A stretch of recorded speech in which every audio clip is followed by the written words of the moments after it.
Testing, 1, 2, 3. What is going on, everybody? Welcome back to the channel. Listen, I'm using new streaming software, so I'm working on the audio levels. Do we have sound? No sound now, says Vodka. Really? Okay. I'm going to just stop listening to chat. We should have sound. Finally, yeah, I've been doing some experimenting, I should say, and trying some new software out. It should be a little bit less intensive than the previous software I was using, so this is kind of a testing run just to see how it goes. The benefit, though, is this also allows the use of dual upload. So what I'm doing is I'm dual broadcasting. If you want to check the flight deck cameras and the flight tracker, since I don't run a flight status bar, people always ask where we're going, how far to DAPA descent, yada yada. I've decided to take that opportunity and run that in a mobile format or like a vertical format. So if you check in on your phone, maybe you're here for the takeoff or whatever, and then you want to check in on your phone, you'll have a format on the flight deck cam with the progress bar and all the other stuff, the flight tracker. I want to eventually get the map up there and running. So that's kind of the plan. We're just kind of in the testing phase of it right now, but I'm still trying to get used to the new, I guess, format of the software for the mainstreaming. Hopefully the biggest issue will be sounds, making sure our audio levels are all good. But right now, I think everything is looking fine and sounding good. So what is up? Welcome back to Team Vodka in the house. Good to see you, man. Bo Browning and Millan's here. Callie Simmer. How's it going, Callie Simmer? Good to see you. I was going to fly West Coast today. I was going to fly US Airways Ops with the EIS-1 mod. However, I can't figure out how to install it, so I need a little bit more time on installing that EIS-1 mod V2. So maybe later today we'll do a second stream if I have time. Still got some family in town and stuff, but if we have time later, we might do a second stream West Coast, Best Coast. But until then, Callie Sim, good to see you. Flight Sim Gaming is also in the house, man. Good to see you. Tiger Dude Bills Mafia. What's up? JJ Stevens. Mic up a little bit. Well, mic is all the way up. Maybe it was just the audio, the theme I should have to turn down. But the mic, as far as mic audio, it's all the way boosted to the max. So might just have to turn up your stuff. But anyway, gray skies here in SoCal. You're sick of it? No, I love gray skies. I'm tired of the sun, and I'm actually a little bit tired of the rain. We've been getting so much rain. It's just been absolute madness in Texas. I mean, everything's flooded. The ground is damp. It's just, we got bites, we got flies, we got all kinds of stuff. I'm pretty sure the ground has been saturated and muddy for the last 3 months. So it hasn't had any time to dry out at all. But anyway, we're doing a wonderful little flight this afternoon. Now, I wound the sim time back to be, I think it's like 6 o'clock in the morning, because America runs on Dunkin. You get Dunkin coffee in the morning. So obviously we couldn't go live at 6 a.m., but we wound the sim time back, 6 a.m., real weather, sitting at the Fort Myers from Vertical Sim once again. I absolutely love this airport. And just take a look at this terminal here when we have it in with the night lighting. Absolutely fantastic. This is fastly becoming one of my favorite payware airports. Now, I'm actually a little bit partial to Fort Myers. I've flown some corporate stuff into there, and I've also, I've picked up family down there. I got to fly the wife down, pick up her dad, fly them all back. So I've done a lot of in and outs of Fort Myers. I do like the airport. So having a nice high quality scenery, and just look at the inside of the terminal here with the night lighting on. It looks even. Well, let me come down here. It looks even better. It's just absolutely fantastic. A little Lego station right here. Love this scenery, and it's really, really well optimized. So that is, a Vertical Sim staple. It's unfortunate that Vertical Sim, I guess they are canceling the the Fort Lauderdale, unfortunately. But it just looks like a concrete prison to you. Zippy. Well, hey, it's not like it's the best airport in the system. But it's partial to me because of how I've flown in and out of their real world. So, yeah, it's definitely much older than Vodka. You can smell it, too. It smells like any other airport. And just looking, like when you come in here and you see these bright white fluorescent bulbs, if you've been to Fort Lauderdale, or excuse me, if you've been to Fort Myers, you can smell this scenery right now. You can smell it. There's like a musty smell from the humidity where the air conditioning can't keep up. The clientele, it's got an odor, not necessarily bad, but it's got a very distinct odor. A lot of the South Florida airports do, and Vertical Sim has absolutely captured that. You've even got this is cool here. So this is actually what the monitors say. My drone cam's a little bit too fast, but this is like if you look at the backside of the gate agent monitors and stuff. This is what they got here. The Southwest Florida International Airport background. I mean, that's pretty cool. So a sweaty smell, kind of, but it's yeah.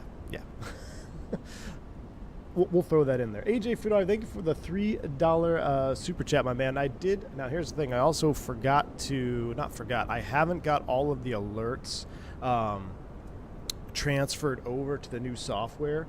So I'm going to be probably missing some of the bank angle checks. I'm not even entirely sure I'll be able to see the bank angle checks. So I just thought of that till right now because AJ dropped the super chat. So we'll have to figure that out. I can definitely see the super chats, but I think that's it. I won't have any audios. Like I said, I'm still trying to I'm building everything from the ground up as far as software is concerned, as far as the streaming layout is, because I've been using the same thing for 6 years, and it's just got a bunch of spaghetti stuff in there, stuff that doesn't need to be there, stuff from my old PC that doesn't even exist on this PC, and I still have scenes and collections for it. So I'm starting fresh, and I'm kind of rebuilding my whole streaming studio from scratch. So it's going to take a minute to get fully caught up, but do apologize for that. So it looks like Fort Myers approach just got online. Awesome. Hopefully your landing goes better than mine this weekend. Jumped in the 320 after a long time, properly shoved my landing gear up into the fuselage at Gatwick. Well, you know what? I am proud to report, or happy to report, I should say, that my first landing in 3 weeks back wasn't a smasher. It wasn't the greasiest of greasers, but it was pretty good considering the gusty winds coming back into DFW. So that's always a good one because I had my mom on that airplane too. Flew her back from San Jose. So yeah, it was good. It was good. I got to work on it. I go back on Thursday. We do a little Cancun flight. So would you say you've updated your setup? Caro, I would say that it's definitely an update from what I have been using. It's still going to take a little while to get used to where things are, and I'm still trying to find the best layout where I can see everything with my eyes. So Big Coffee, Big Donuts has V1 in their pockets. That's right, AJ. That's right, my man. Now, I will say I did get Dunkin on, Sunday? I did get Dunkin at Sunday in San Jose. We need a good do we have a high-quality San Jose airport? Because I did get Dunkin at San Jose. So, Alex, what's up, man? Thank you. How are you? Did you manage to have a look at the new profile from Vodka for the Moza? Not the newest one, Alex. Not the newest one. I'm using the one that we have set up previously. So, one other thing to note, I know if you're tuned in to the vertical stream, or I guess I'd say the flight deck cam, really, the chat boxes are not synced up. I can read both of them, but if you hear me responding to someone else's question, it's probably because I'm reading the other chat box. But I am trying to train my eyes to look over there, see where Steven's talking and Alex, and get to your message there about the new software load, or I guess the new profile load from Team Vodka. I haven't tried it just yet. There's a reason for that, and I can't disclose it, I don't think. But I will. I'm going to be revamping a lot of how this side stick feels. And this is also a big reason why I wanted to have the flight deck cam, because a lot of you are always like, hey, what is the input? Let me see the input on landing, takeoff. We'll be able to clip and basically stash all of our landings and stick inputs with this new format, and I can put them in shorts videos, and we can just kind of assess how I am handling the landings and the stick inputs. And that's all going to change with the BFU, right? The Big Phoenix update. So we're not flying that today. But when it does come out, I think it'll be interesting to kind of see the difference and be able to have a track log of it here with the flight deck cam. Like button smash, coffee acquired, but planted in chair before stream checklist. Oh, but planted in chair before stream checklist complete. Thank you, Steven. Appreciate you. Ali Sammy, thank you so much for the $7 super chat as well, man. I got my multi-engine rating about a month ago, and I passed my multi-IFR rating yesterday. Thank you for always being a huge inspiration. Ali Sammy, that is fantastic, man. That's absolutely fantastic. Thanks for letting us know, and continue to let us know on your progress. I'm sure you'll be flying that 350 just in a few years from now, man. That's absolutely fantastic. Congrats, and thank you again for your $6 super chat, my friend. Appreciate you. All right, Zippy says there was an alert. Yeah, I didn't see it. The only alert that I can see right now, Zippy, are super chats and anything done strictly through YouTube. So I will see if I can set that up once we get into cruise. I might be able to just put a little a tester in there. And there's no better testing than live testing, right? That's what Adobo does it. So, all right. We're going to be sitting here for a while if we don't get this airplane booted up. So let's go ahead and get everything fired up and we'll get on. Now, I do want you to check the audio of the sim. You guys know that sim audio has always kind of been an issue for me. Some of you guys complain too loud, it's too quiet. But I've basically streamlined how my audio mixer works. So I should be able to make very quick adjustments if it's too low or too quiet, or too low or too loud. That sounds like a BFU hint. Sounds like someone knows something. I don't know anything, Andy Boys. Oscar says, I think those YouTube shorts of your landing will get you past 50K. Oscar, well, that's, and not that I'm not running for, oh, I got to get 50K, but I do, if I can, with this new software, run multiple streams, I'm all about efficiency, right? So, and because I've kind of tailored off on my other shorts videos, I've got ideas for these shorts videos. So, plus, I did that poll, and I was surprised at how many people actually watch streams or flight sim content on a mobile device.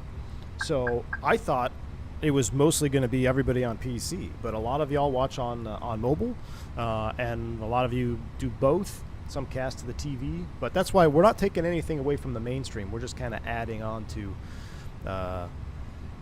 what we already have. So, all right. That's coming up. Let's go up here. Crew supplies on a CVR. Let's get the dome light on here. Look at the dome light actually works properly, which is nice. We'll do a CVR test. You remember in Sim Update 1, you'd have to like turn the lights on, then off again?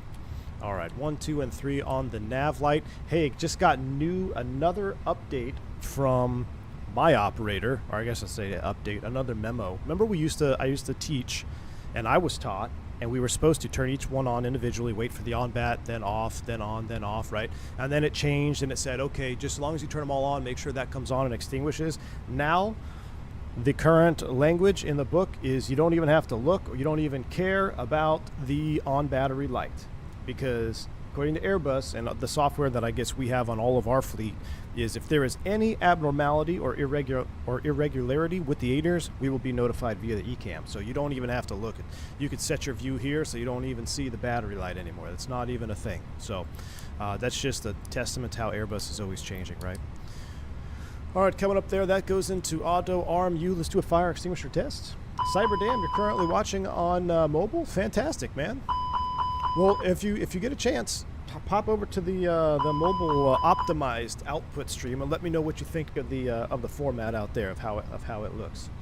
All right, let's go ahead and go VOR. That looks good down there. Let's come in here. Let's go to FMGC initialize. I'll do that in a minute, but let's go ahead and start boarding because we're going to try to do real time boarding. 21 minutes. We'll use 7 minutes. I don't want to do 21. We'll do 7 minutes real-time boarding. All right, let's get this box loaded up. Init request. You ever think about streaming the vertical on TikTok? Pretty big audience there. Milan, I'm not a huge TikTok fan, to be honest with you. I'm not opposed to it. Just not yet. Not yet. Zippy, testing chat for mobile. I got you loud and clear, man. Or I see you bright and sunny, or whatever. Bright and clear? I don't know. I can see you over there. Now, the software that I used to use, there was an update about a year ago where it would allow a dual upload and it would sync the chat boxes, but it doesn't really, with the software I'm using now, it doesn't work the same way. So, that's the only downside. Test, I see you over there, Callie Simmer. I see you over there as well. All right, that's us. Fort Myers to Raleigh-Durham. We got an alternate of Charlotte. Now, here's another interesting thing. I didn't realize that Raleigh-Durham has, like, no scenery yet. I know there's someone working on it. Perhaps we do a diversion. You guys want to see an in-flight diversion? Maybe we go somewhere with a little bit better scenery? I'm not sure. I really want Raleigh scenery.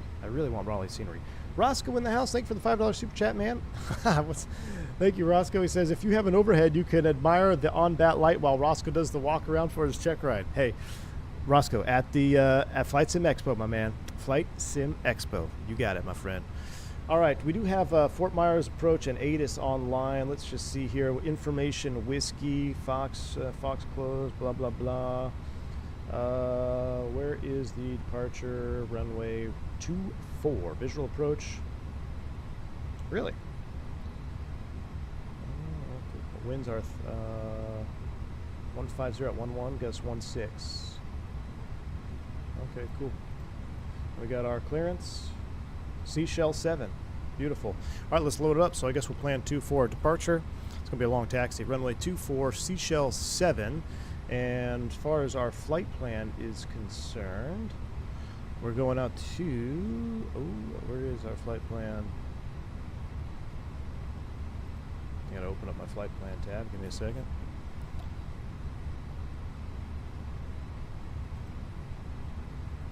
Seashells by the seashore.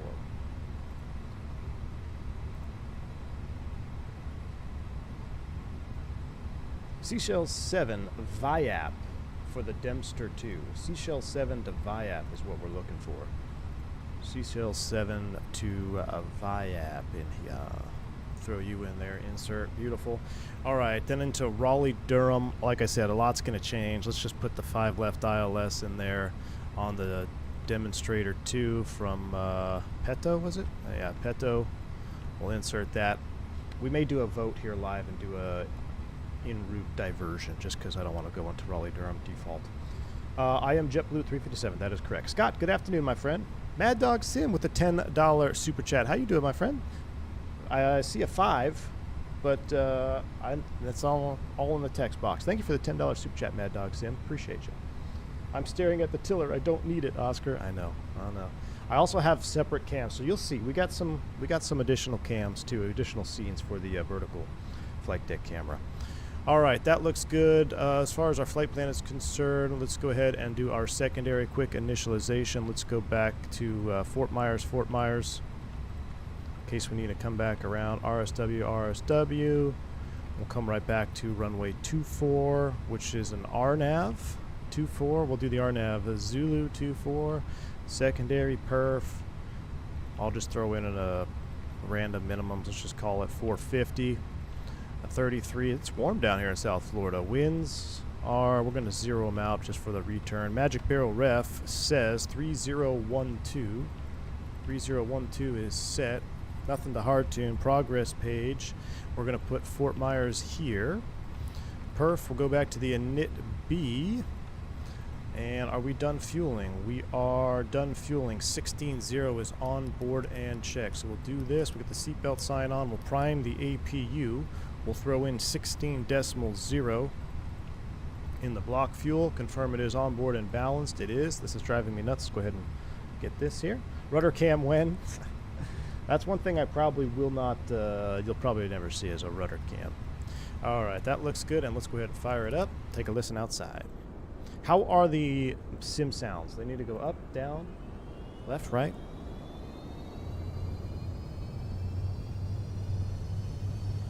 Let's see, looking at our PDC here. Seashell 7, squawk 7474. I like that squawk code. Maintain 4,000 feet, so we'll put 4,000. Now, also, if you're unfamiliar, I do have my mini FCU on the flight deck cam, too. So if you always wonder, how am I setting my stuff, I've been using it this way. I just haven't had a camera for it. So. Seatbelt cam. All right, Zippy, thanks. Appreciate you. Why no rudder cam? Christy, what's going on, man? It's been a long time. Christy, how you doing, bud? No Pampers box, believe it or not. They actually have these kind of stuck down with some double-sided stickies. Christian Ionscu. Good to see you, man. All right, APU is up and running. We'll hit the chrono. We'll let that burn for 3 minutes. Looks like we can go ahead and turn the dome light off. It's getting bright in here. Ooh, we'll leave it on, actually.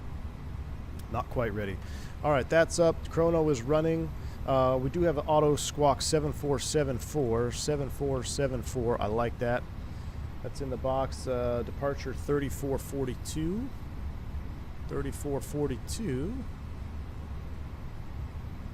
A rudder cam will be quite interesting. I'll tell you what, when I go to the expo, I'm assuming / hoping that we're going to see some, I'm hoping that we're going to see some force feedback rudder pedals. And then maybe what I will do is, depending on how I feel about force feedback rudders, then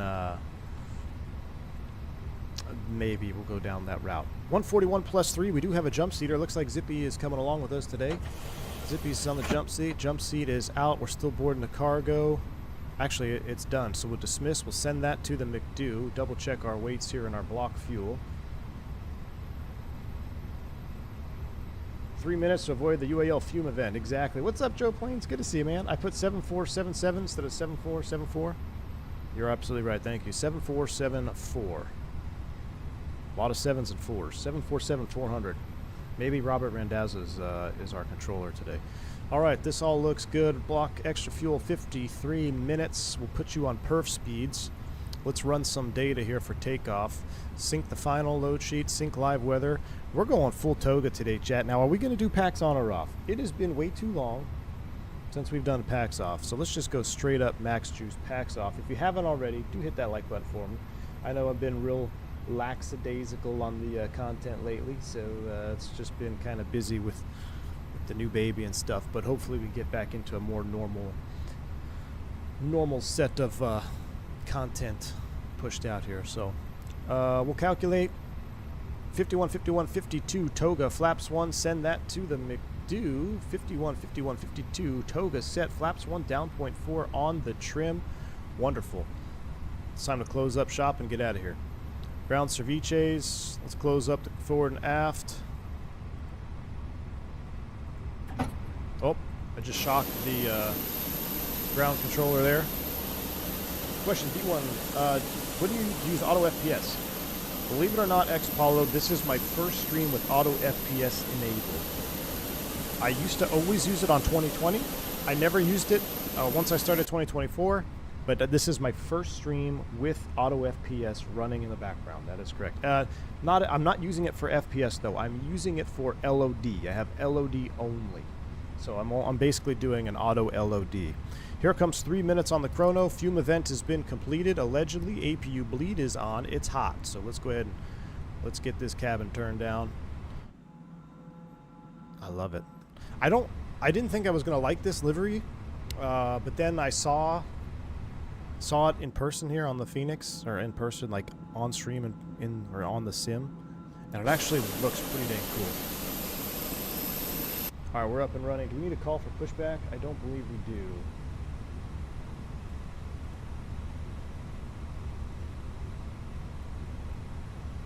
No, there is no requirement to call for pushback.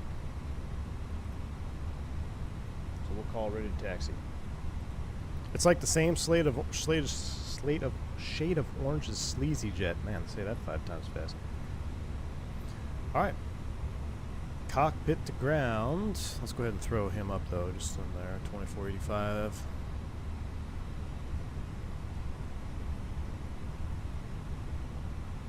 Please turn on the cabin air. Pax next to me is adding to the sweaty smell. Sorry, Cali Simmer, you got it. Here we go. Tug is connecting, and I will bring on this cam, so you'll still have this cam for your normal viewership, but the control cam will always be on the second stream broadcast. So, all right, they're connecting. He's pushing. I kind of want to wait till he gets out of the way. Let's see if he pushes deep into the alley there. Belated congrats on number 4. Hello for a 10% tariff country. What's up, John? Good to see you, man. Thank you, thank you. Number 4 has been struggling with the sleeping last night. Was pretty challenging, chat. Pretty challenging. So if I get tongue-tied again, you know what's going on. First 2 nights, or I should say there's been 2 or 3 nights where he slept the whole night, which has been incredible. The last 3 nights have been very, very rough, and Mrs. V1 is just absolutely crushing it. I mean, it's almost like, you know, I feel bad because, but at the same time, like, I can't breastfeed him, so there's really not much I can do except be there for emotional support. And yeah, the last 2 nights have been very rough, Chad. I think we've probably collectively got maybe 2 or 3 hours of sleep. How did the storm shake out the other day? All good. Yes, all is good, Ryan. Everything worked out. Thank goodness. There was an actual tornado confirmed, a touchdown very close to us. Big trees came down, power lines came down, lots of hail. But the most damage that we got was just knocked a couple Texas stars off the front of the house. I had to put those back up. That's it. So we're very fortunate. I have nipples, Jerry. Good to see you. Where's the AAL going? I don't know. He pushed directly behind me, so I'm going to wait for him to get out, and then we'll start the pushback. Newborn sleeping is an oxymoron. Doesn't happen. My firstborn didn't sleep through the night until 9 months. She was killing me. Oh, Callie Simmer. I feel you. I'm really hoping that doesn't happen this time for us on number 4, but I feel you. I need my Moza base before the BFU. Yeah. This is the Moza. So what I also think this is going to be a good camera setup for sponsorship opportunities and for the wonderful hardware sponsors that I already have. I'll be able to, I've linked them. I've already kind of worked on the description for all that. But all right, here we go. Cockpit to ground. Brakes are released. You are clear to push. AJ, thanks for a $3 super chat as well, man. Keep drinking those soy lattes and you can feed them. Jeez. Oh, AJ. Good to have you back on stream, man. Thanks for a $3 super chat. Compressor stall for proper amount of likes. Oh man, Michael, were you the one asking for the compressor stall on the last stream out of Phoenix? Was that you? Happy to be through the baby years. My kids text me when they go play outside while I sleep into 10:30 or later. Oh man, Tyson, that's nice. I guess we're stopping the pushback here. That's fine with me. Cockpit to ground. Brakes are set. You're clear to disconnect. Show me the pin out front. I'll talk to you next time. All right, here we go. Starting engine 1. Engine mode to ignition start. Shh. Here we go.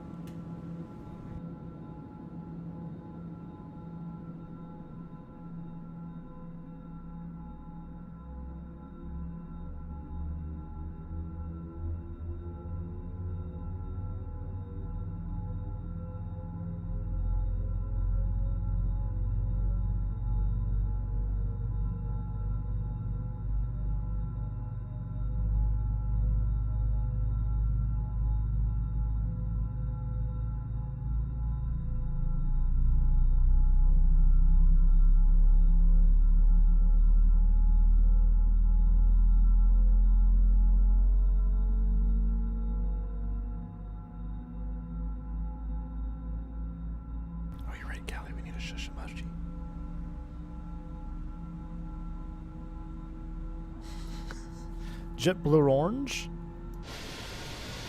I'm going to turn up the sim a little bit more for engine start. Let's go up to 85 here. All right, turning 2. Let's go. This aircraft sat overnight, so we need a 5-minute warm-up. Start 2 engines at the gate. My nephew is just now in the most dangerous point in his life. He's now mobile.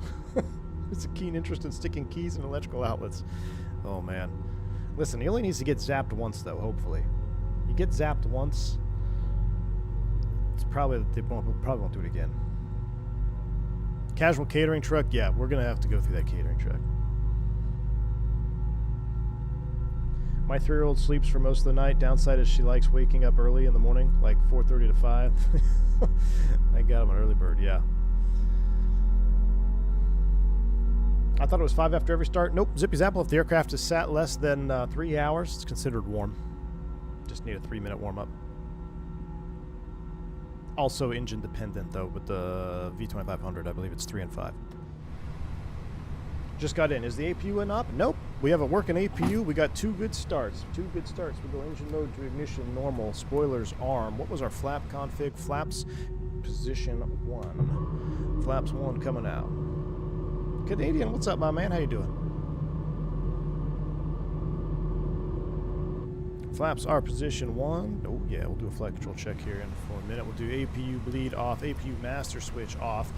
Like I said, we need 5 minutes, so let's do all of our stuff here. Flight controls full up, full down, neutral, full left, full right, neutral. Trim needs to be 4 units down, 0.4 down. That checks, all looks good there. We have a message. Let's return and get the final load sheet. Actually, no, I think we got it all. Wonderful. All right. After start checklist, anti-ice is off. Yo, electric pump is off. Rudder trim 0. After start checklist is complete. Let's call 3442. Oh, I typed in the wrong freak. 3442. 34425. Oh my gosh, that's 24. I'm gonna do this. Right click, tune on COM 1. Aha, look at that. I love it. Whoever told me about the right click. Fort Myers approach, good afternoon. JetBlue 357 on the ground with information, no whiskey. Ready taxi. 357, 4 miles departure vector whiskey, runway 24 via Foxtrot.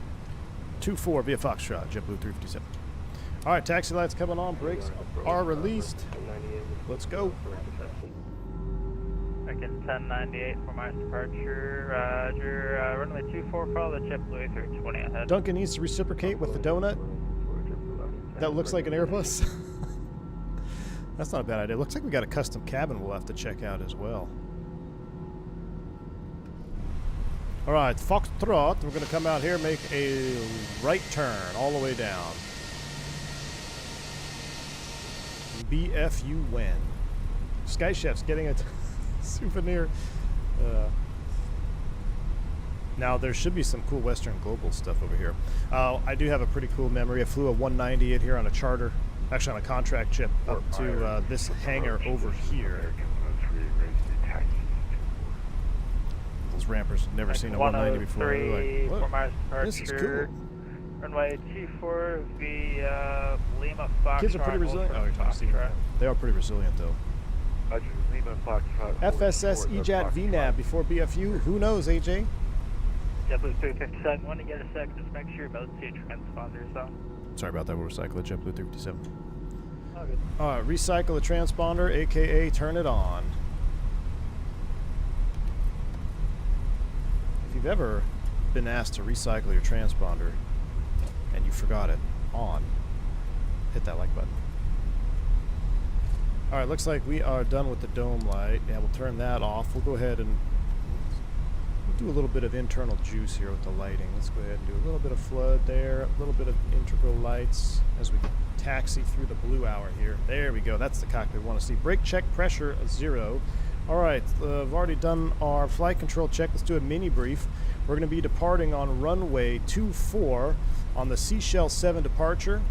Gross weight is 142.2. Speeds, we got 151, 152. Flaps config 1 plus F. Fuel on board is 15.8. First fix is going to be Mapool. No questions. Flight control check is complete. Let's do a taxi checklist. We'll do auto brakes max. Takeoff config check. Everything is set. Flight attendants prepare for takeoff. Oh, forgot the predicted wind shear.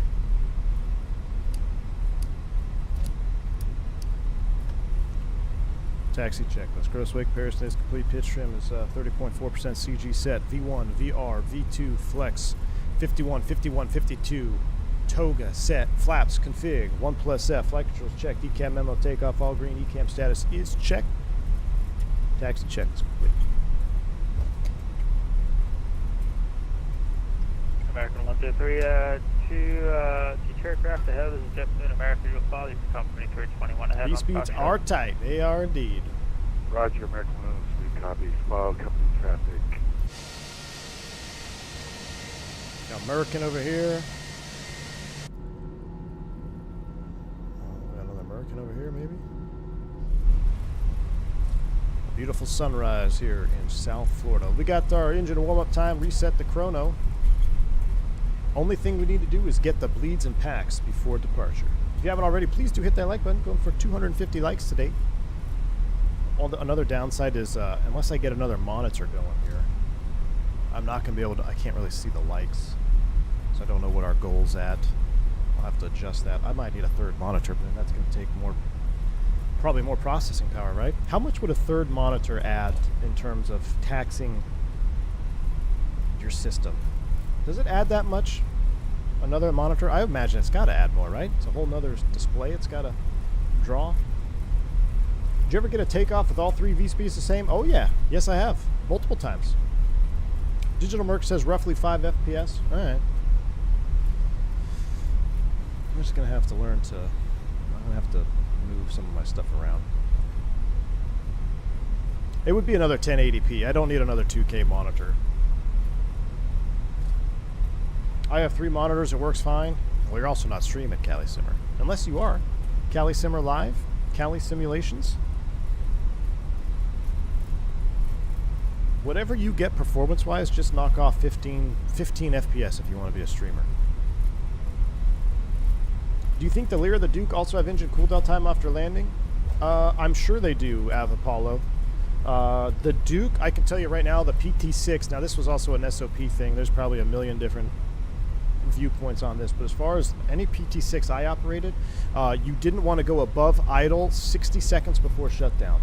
And that included reverse. So you had to be very careful with the old A models and B models that I flew the 99. You didn't have a beta detent. All you had was idle and then reverse. But your beta was just past reverse. So you had to be very careful that you, once you went into beta, like if you were making a sharp turn or something right before shutdown, that you didn't bring those power levers into the reverse detent. Or I shouldn't say into the reverse detent because there was no detent. Into the reverse range when you're getting close to shutdown. So you just kind of really lean onto the power levels, get them over the idle so they go in flat pitch. But if you go further into reverse, it spools up the N1, right? Which then now you got to wait another 60 seconds. So it's very dependent, but a lot of engines have startup, warm up, shutdown, cool down times. Yeah. Am I still on the 3D chip? Not sure what that means. JetBlue 37114011, gust 16, RNAV Maple, runway 24, clear for takeoff. RNAV Maple, runway 24, clear for takeoff. JetBlue 357. I need a mini light panel. Mini light panel when?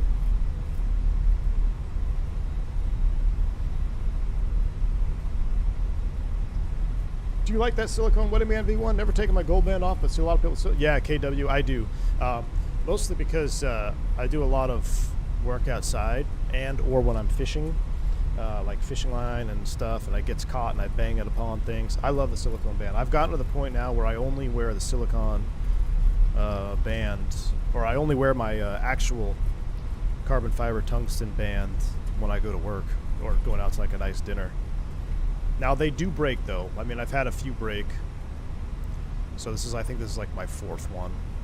But get the proper one. Get the Qualo. I think it's a Qualo, QALO. So get that one because the other ones will just fall apart on you. All right, we are cleared for takeoff. Let's go. Packs are coming off. Packs off. Lineup checklist. Runway 24 is confirmed. Fuel 15 required. 15.6 on board.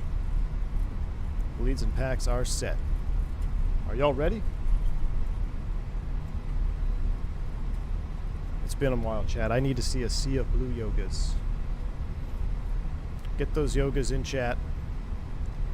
Sounds are coming up. I don't know how loud they will be, so just be cautious. I'm going maximum sound on this panel over here. Here we go. Spool up 50. Nose forward on the stick.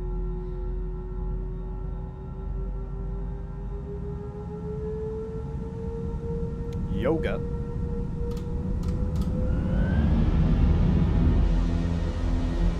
Oh yeah. 1098, runway 24, line of Toga SRS auto thrust blue. Thrust set. X-ray now, turns also 100 knots. Check.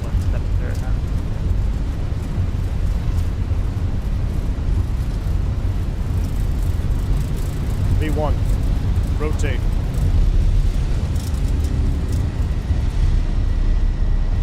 Positive rate. Gear up. Navin. Fly with. Oh, yes.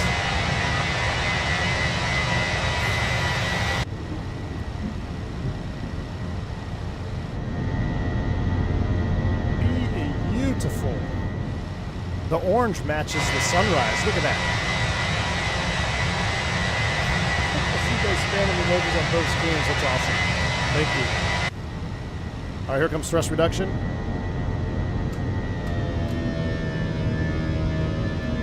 Oh, love it.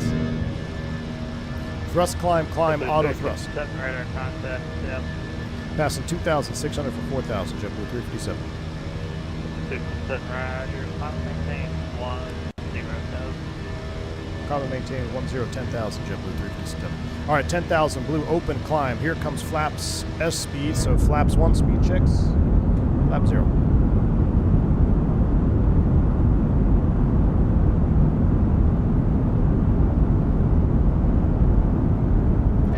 Seeing a little bit of chop. Bank angle check to the right. Here we go.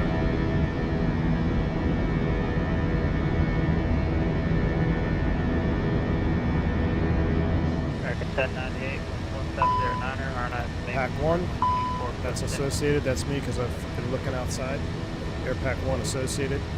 Give it a few more seconds here. 220 on the speed, maintain 220. 123, runway 24, line quick. Close enough. Pack 2 is coming back on.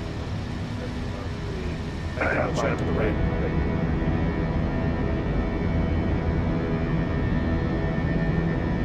That looks stunning. Alright, we're through our 220. We'll lower the nose. Get on the command bars. Looking for 250 now. Climbing into the sunrise. That's amazing. 7 after lob, the climb maintain level 370. Was that after White Tower, flight level 270 for jumping to the sun?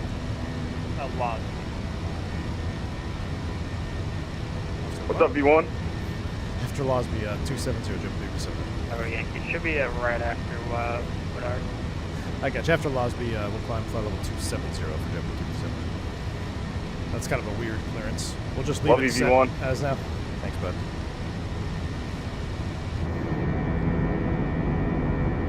That's very sealed, that V1. All right, I'm going to turn the sim back down to where it was. V1 going vertical. What's up, Hasso Basso? Good to see you, man, over on the flight deck cam. American 1098, radar contact south. American 1098, roger. Climb and maintain 10,000. Man, that's a welcome back to flight sim departure right there if I haven't seen it. I mean, that was just beautiful timing on that. With the smell of Dunkin in the air, Chad. The smell of Dunkin. Here comes 9 for 10, and then we'll maintain 10. So here comes 1,000 to level off, speed on start. 70, leave Myers space to the north, climb east center is offline, radar service terminated, change to advisory cruise to. Over to advisory, thanks for the ATC, JetBlue 257-2.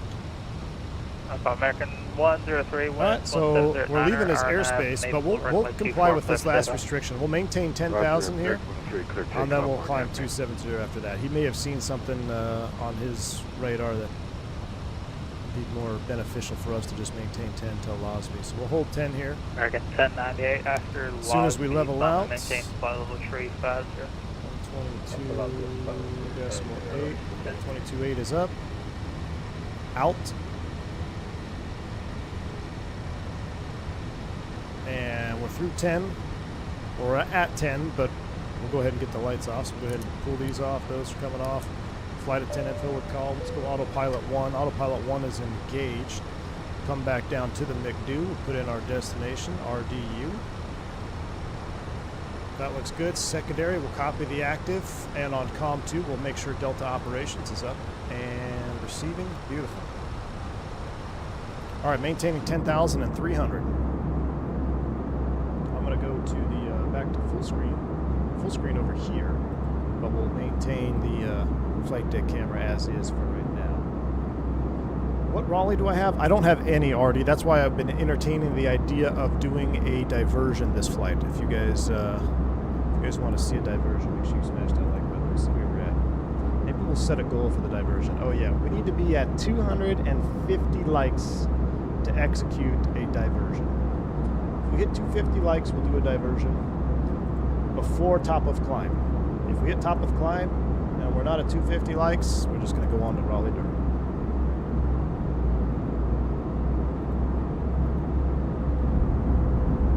Man, that looks great. I miss every time. There's Wasby. We'll set 270. Cool for open. Thrust climb, open climb, 270 blue. Here we go. We've been flying so many other airplanes too. The times that I have been streaming, we've been flying the PMDG, the 7-2. So, man, it's nice to get back into the Phoenix. I've kind of been holding off on Phoenix streams too, because I'm like, well, when's the BFU when? But now it seems like we just need to set our clocks on Phoenix time. Just enjoy what we have. It's still, in my opinion, I still don't think there's a better 320 simulation out there, even without the BFU. Due to situations RDUs on ground stop? Really? Right now, Raleigh is on ground stop. You're just saying that for the stream. Exclamation point specs, Derek. I'll pull them up for you. Morning departure hits different with the sunrise. I agree with you, Joe. Hasselbasta says we only need an extra cam now showing the magical tactical flip-flops. Nice, Hasselbasta. We need a tactical flip-flop cam. Indeed.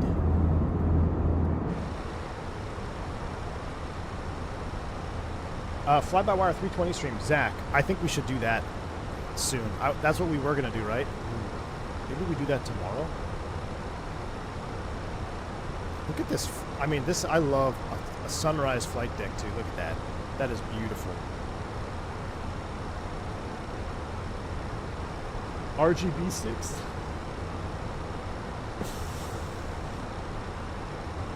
Listen. I had a copy and paste at Team Vodka, all right? I copied and pasted what I had. Listen, I'm not proud of it. I wish I could turn all RGB off on my case. I wish I could. Watching with dinner, nothing better. Dougal. Good to see you, man. Hope you're having a wonderful afternoon. Yeah, Bo, I think that'd be funny, man. The tactical flip-flop cam would be epic.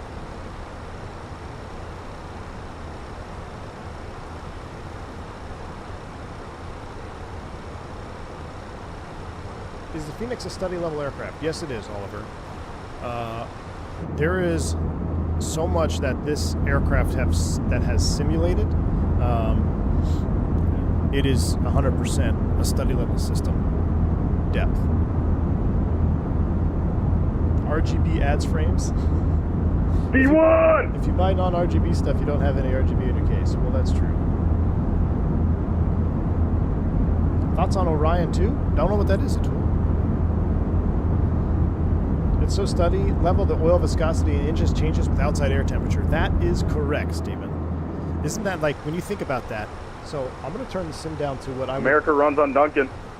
Amen to that, brother.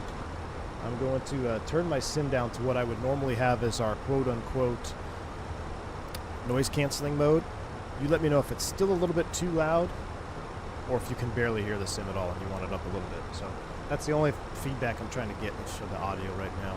All right, we're getting ready to go through 18,000 feet. We'll set standards, STDs once, twice, and we'll leave that one on thrice. We'll come down here. It was a 1013. We'll set this one for AJ. Close enough. 1013 set. Guys, Leroy Jenkins. But what I was saying after Steven mentioned that oil viscosity, yeah. When you, speed limit exceed there. When you fire up your Phoenix and you're taking a look at your systems pages, you're looking at your oil, your bleed, even the temperatures at which the bleed air is running through the system is simulated. The hydraulic fluid level and viscosities, it's amazing. So you kind of wonder, oh man, I used to always get a performance hit flying the Phoenix on 2020. In 2024, I think the Phoenix is one of the most well optimized airplanes in there. It's really not that heavy on my system anymore, especially after the last major update.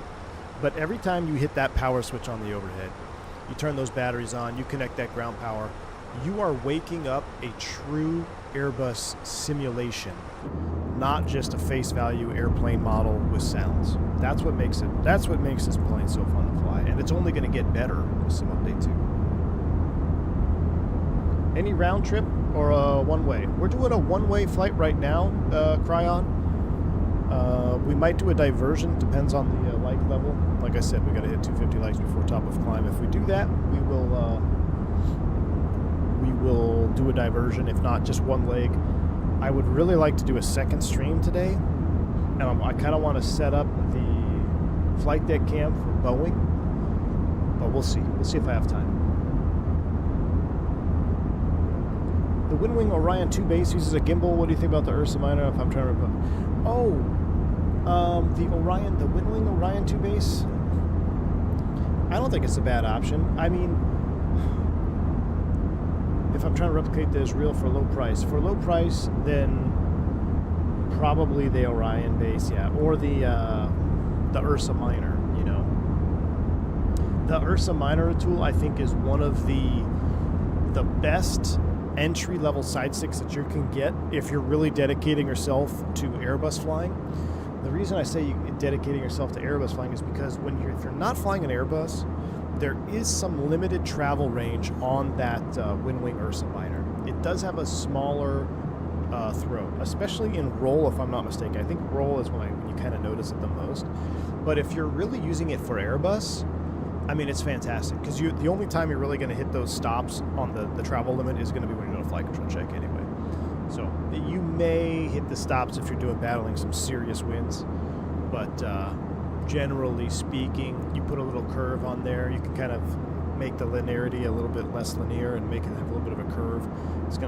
It's the best entry-level Airbus side stick, and I say entry-level only because of the price. As far as how it feels, it punches way above what you pay for that Ursa Minor. So if you're just looking to buy a side stick, that would be the way I would go. 100%. 100%. Oh, look at this. Beautiful. Even with my crappy flying, I don't hit the roll stops. There you go. If AJ's not hitting the roll stops, then you're definitely not going to hit them. What can make the Fenix even more realistic? Are there some major things missing? I wouldn't say major, but I don't know how much I can say. We all know that I've violated Fenix NDAs before, and I'm not going to violate it again, ever, hopefully. What I can say is the improvements that are coming are going to make they're going to make a big difference. They're going to make a big difference in what you feel and how you fly the airplane. And it's going to be a much more realistic input response. Now, we could put a little asterisk by that, because with the advent of the force feedback base, like the AB9 base, or what's the other one, the Brunner base, with the use of force feedback and being able to do control loading on your side stick, you can really make even the worst airplanes fly really, really good.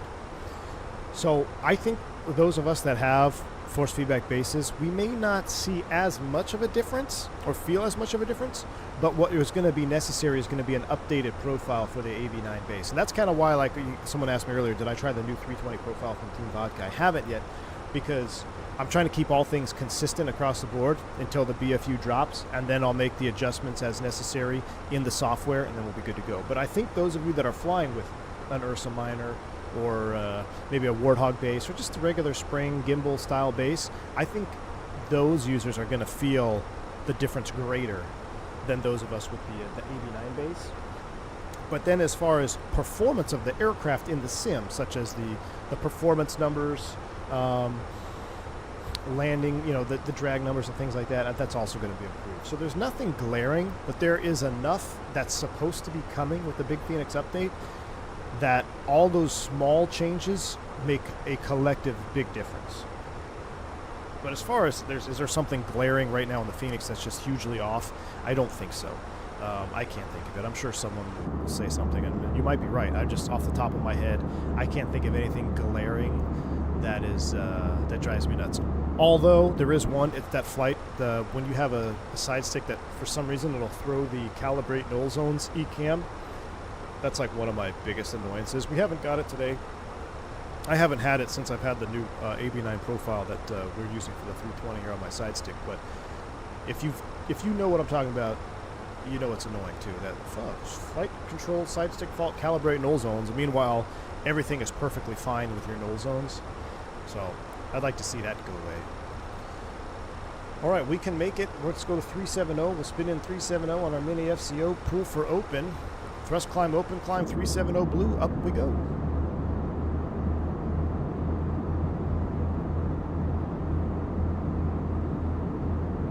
You violated an NDA when? Allegedly. Do you think Fenix is too floaty? Vance, can I defer my answer until the BFU drops? I don't think it's too floaty, Vance. I think the biggest... How can I word this carefully? I think a way to improve some float would be the deceleration of the energy state in the flare. I think that can use some improvement depending on the model. I think the 319 is the opposite. The 319 is really chunky. The 321, I still feel is pretty dang good. The 320, perhaps, if you could make adjustments, maybe in that range, but it's just in how the energy state depletes in the flare. But I don't think it's glaringly too floaty. I do not think so. Can it be improved? Yes. Do I know for a fact that it's being improved? Yes. That's all I can say. Jeremy Harvey, good to see you, my man. If you have null zones warning, should not be an ECAM because it's not a true ECAM. Correct, Jeremy, and I brought that up to Amir specifically.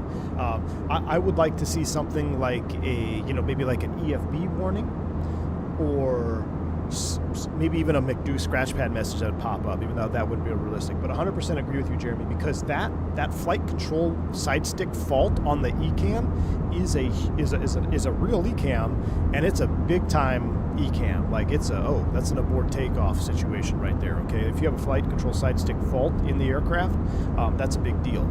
So the fact that it comes up more frequently than it should, I feel like we're desensitizing ourselves to the seriousness of that ECAM, and for that reason, I would like to see it removed.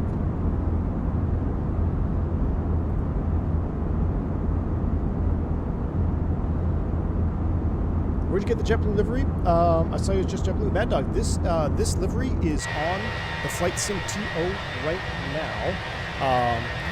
This one is from J'Aviation. So if you just go to the Flight Sim TO and just type in Fenix A320 liveries, this is from J'Aviation. Oh, we never turned our wing lights off. And it's out now, and it's available. I think he just released it like a couple days ago. But yep, check it out on Flight Sim TO, man. V1, good to catch you live. Been a minute. Caleb, good to see you, man. Plain Crazy Mike, feedback for you. On an iPhone, the top header is buried behind the status icons. YouTube stream header and face cam notch. Plain Crazy Mikey. Okay. Thank you for that. I'm talking to Plain Crazy Mikey on the other. Let me pull it up on my own phone so I can see. I appreciate that. Thank you, man. I will try to make some adjustments.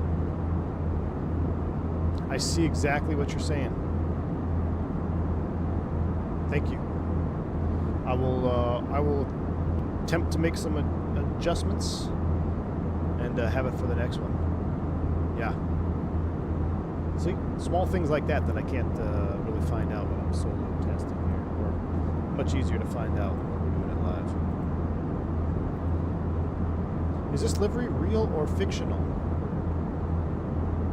It's real, I believe, right? This is a real livery. I've never seen it in person. I think it's a new livery. Like it's an actual JetBlue new livery. Been watching your VODs for a while, so it's really nice to catch a live stream for the first time. Really enjoy your content. Excellent stuff, sir. Eric, thank you, man. I really appreciate that. Thank you for the kind words, my man. It was real. It's at JFK. Yeah, well, it makes sense. JFK runs on Dunkin. Don't tell. Where's Roscoe at? He runs on Dunkin. All right, we're 33.5 for 370. We'll double check our max 390. We're plenty good there. Let's see, we're 1212 on the UTC. That looks good. A couple thousand more feet here, and then we will get the seatbelt sign off. We'll switch over to cruise. They revealed it at Boston. Excellent. Could solve that by flying an airplane without ECAMs. What's up, Wingnet? Dude, I just saw all your I don't know what's going on with my phone, man.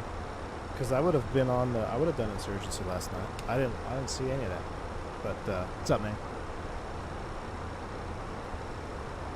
Wonder what it costs to repaint a whole plane for something like this. It's probably not very cheap, especially with like this color paint. In hindsight, well, actually, I don't know. It may be cheaper because it's who's buying these colors. I thought that the yellow that Spirit uses was like a pretty cheap color because no one uses it. But yeah, I wonder what the actual, just the monetary, the dollar value. I want to repaint my 320. How much does that cost? Cali Simmer, it definitely adds weight. How much? I'm not sure, but if you think about a can of paint, right? Think how much a can of paint weighs, and then apply that to the whole airplane. And now this is, you know, aviation paint. It's probably even heavier. It's put on super thick, and you do multiple layers to get the logos and stuff. So that was the main driving factor for the American bare metal paint job for a very long time. Repaint. The real question is, how much is Dunkin paying JetBlue to the paint job since it's 100% promotion? Exactly, Glufu. Exactly.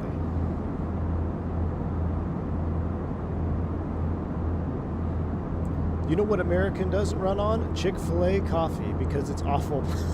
Bosco, what's up, man? Good to see you, Bosco. Agreed.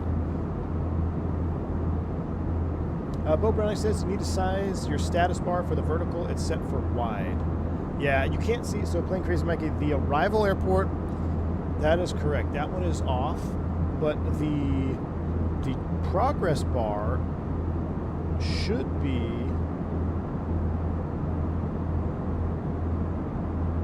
The progress bar should be not skewed.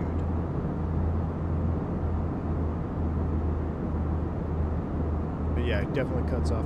I gotta reformat that whole like second half of it. I will work on that. Thank you. I see that. Yep.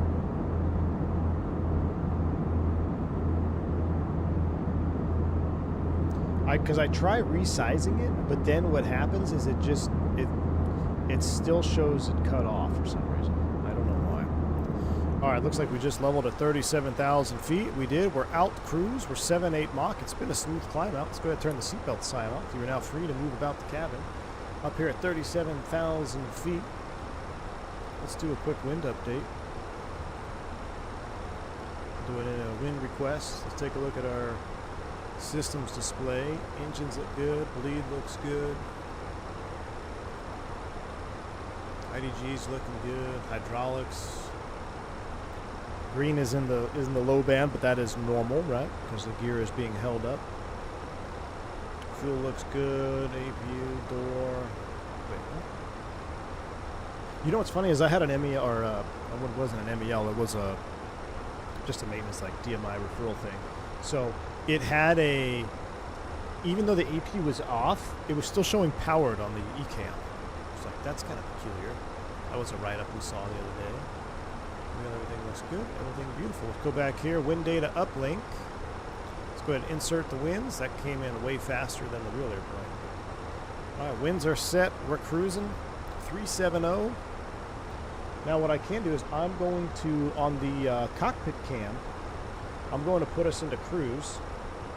And now I'm gonna adjust a couple things here.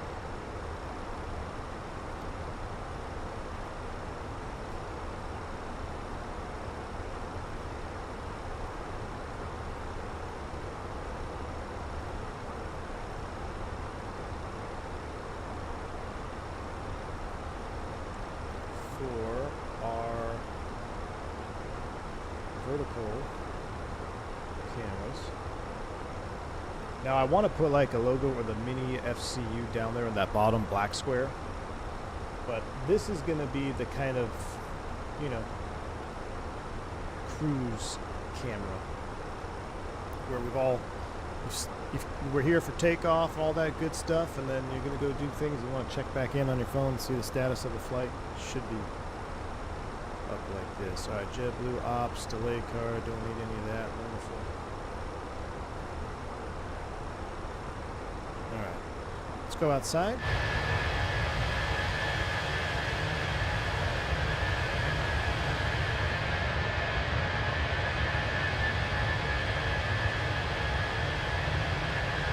Turn the sim down, turn the engines down a little bit. How's that for audio? Do you keep your packs belted in a cruise IRL? Depends. Just depends on the turbulence. We turn the seatbelt sign off, so we should be a smooth ride. I like the dual cams. My second monitor is an ultra wide. I have the new stream popped out and set up next to the main one. Very cool.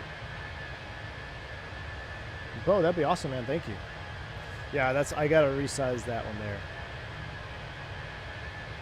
Diabetes looks very cool.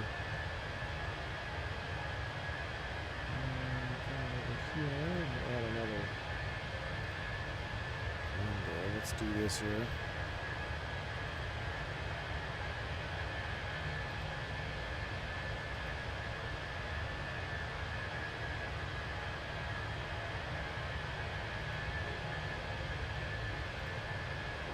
All right, I never checked. Oh, we didn't hit 250 likes, so we are not going to be doing an in-flight diversion.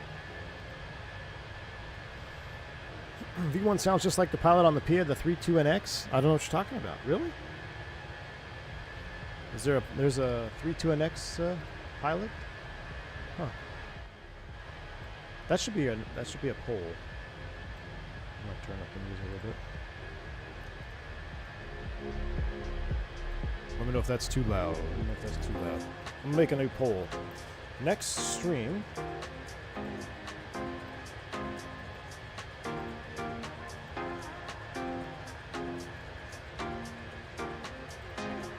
You know what? I don't have the fly-by-wire even installed anymore.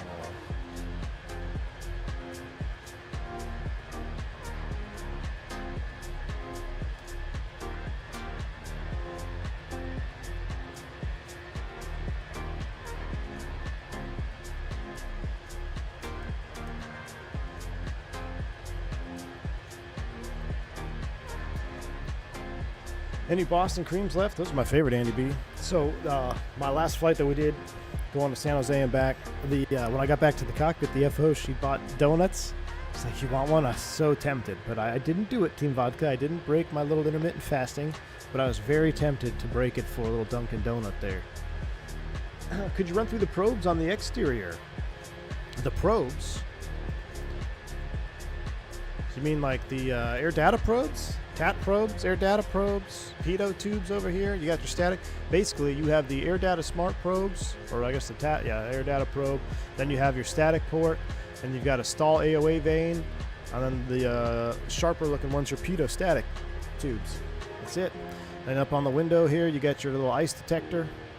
This is your Wi-Fi antenna. You got VHF on top, VHF on the bottom. You've got the little round antenna underneath the fuselage area towards the APU. That's going to be your rad out, I believe.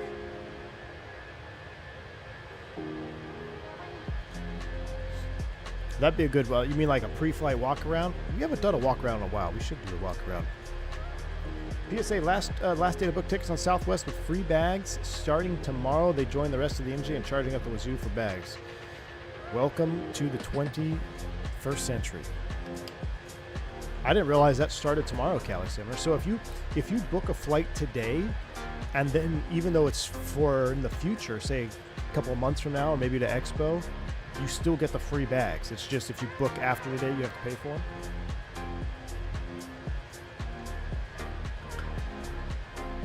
Jerry wants to see me do a 321 somewhere hot.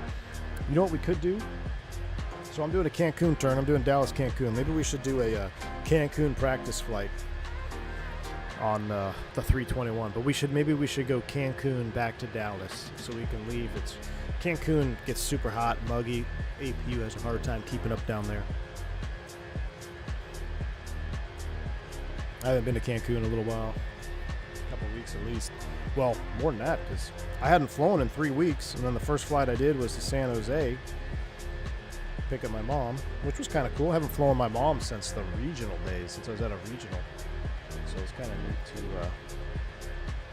fly her at a center of the aircraft. I wish you could like have it follow on the map here.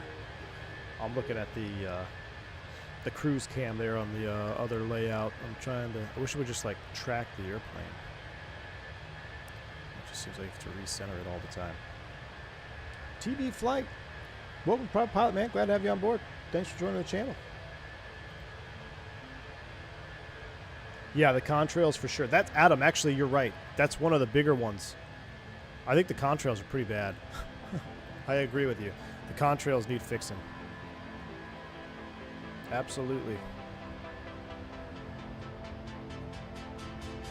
Oh, that's a Dunkin commercial shot right there.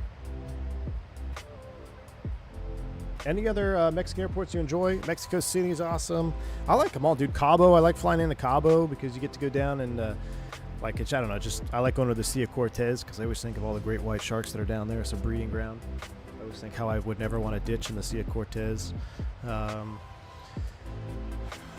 I mean, there's a handful that are pretty neat, man. I love South America flying. There's a lot of guys that don't enjoy it. They'd rather just do their, you know, Boston turn, Dunkin, which I get. There's something to be said for that too. But Guatemala City, Costa Rica's a ton of fun. Even going into, I like going into Montego Bay because that's where I went for my honeymoon. So it's always cool to kind of go back there and check it out. Definitely in need of another vacation with the missus. It's under map settings, Bo. I think of a different map. I looked at that. Let me try. Layers. That's a new tab. Yeah, it won't let me follow it. Any Volanta users that like can have it follow your, like it just moves the map as you fly? Maybe this one is. I don't know. I think what I'm going to do is I'm going to put the... Maybe I should put the mini FCU there on that stream as well. Because does it cut this one off? No, so that's there. Yeah, we need the mini FCU like right there, right next to this one, right there. Near check-in cam. It does, but only in chunks. Okay, Goofoo, thank you. So maybe that's what it was, because I saw it like jump. I'm just playing with the this new layout. I think it's gonna be cool. So when the last time we talked about the big Fenix update, we read the whole article and we saw the graphs of how Amir is talking about the side stick deflection and trying to mimic the thousands of data points that they have on the real 320 series. So I want to try to do a couple, at least a dozen or so flights in this Fenix before the BFU drops with the flight deck cam on, because then what I'm going to do is I'm going to clip all of the landings at the same spot, like at the same rad out, say 200 feet minimums. Maybe 100, because that would be more consistent. We'll just do a 100-foot rad out, clip all of the landings, and we'll group them together, and we can look at my stick inputs, and then when the BFU drops, we can see if there's much of a change. So that's what I'm curious. And I also have some clips of real side stick inputs on approach as well. So it'd be cool to sync it up. Fenix needs to optimize their planes to give us a lower perf setting. It's generally not a problem for most people who have top line of PCs, but for mid to low end, perf is appreciated. Really, Harris? What I mean, I felt that the V1 Fenix was very difficult on frames and perf. Like, you knew you were flying a heavy airplane, but I don't know. In the V2 Fenix, I feel like it's been pretty darn optimized. Check Venice, something might have gone wrong with my tracking. What do you mean? What do you mean, Zippy? Specs right there. I'm running a Ryzen. What is it? Oh, no, sorry, a Radeon. That one right there. 7900 XTX.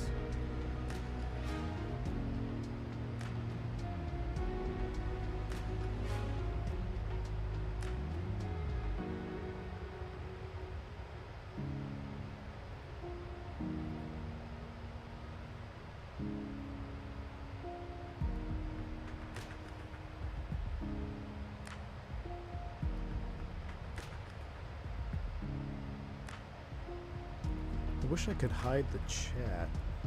Oh, there we go. If I turn off live chat on the flight deck cam,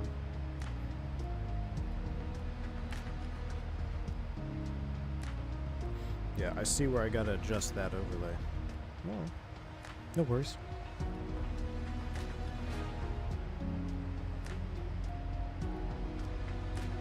Did you know in Phoenix you can skip the ADIRS alignment by turning on the switches all the way to the right, then off and back to nav? JJ, really? That I did not know. That's pretty cool. VILH, high altitude airport, no instrument guidance, captain only, has awesome terrain. VILH. Really? I'll have to look that one up. VILH. How far is that from Mexico City?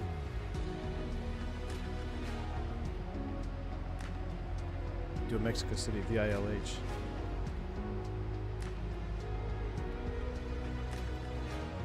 Song's putting me to sleep.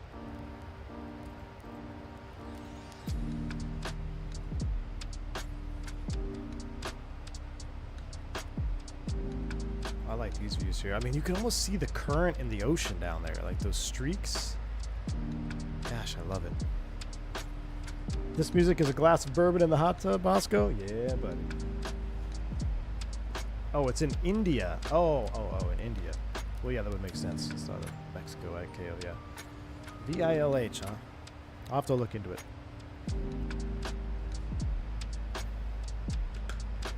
I feel like this music's coming watching the Home Shopping Network. But I haven't watched that in a long time. HSN. Alright, looks like we're making the turn up the coast. Oh, wow. Got some cloud situations forming.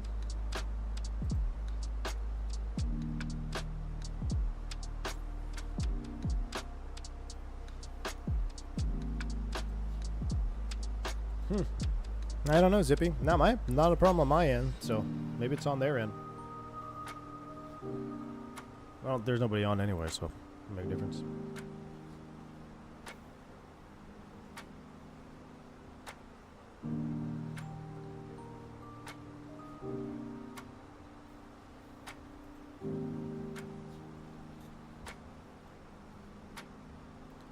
What is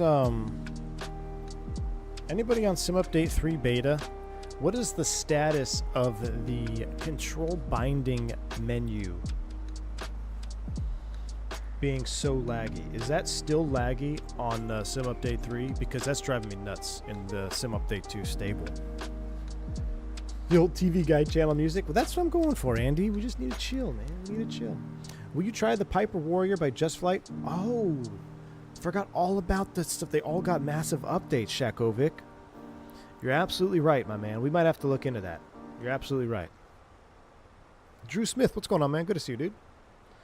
By the way, I thought of you yesterday as we smoked some ribs. Nice, Jeremy. That's what I did, too. I smoked some ribs last night. I did party-style ribs last night. And a little bit of a skirt steak. Tonight, we are doing tri-tip, maybe? Oh, no, I think we're doing steaks tonight. We're going to do regular steaks. A couple New York strips. Yeah, Tuesday night. We'll do New York strips tonight. And I can't do tri-tip tomorrow because it's Wednesday night. I fly Thursday morning. So maybe Thursday night we'll do a tri-tip. Control binding so much better in Sim Update 3. Jeff, okay, good. I'm glad that that's at least been addressed because for those of you that don't know, if you try to bind your... Well, you should all know if you're into 20 Sim Update 2. The control binding things right now, it drives me nuts. It takes 5 minutes to open the menu, 5 minutes to switch peripherals. How about some brisket? Not enough time for a brisket as of late, Jeremy.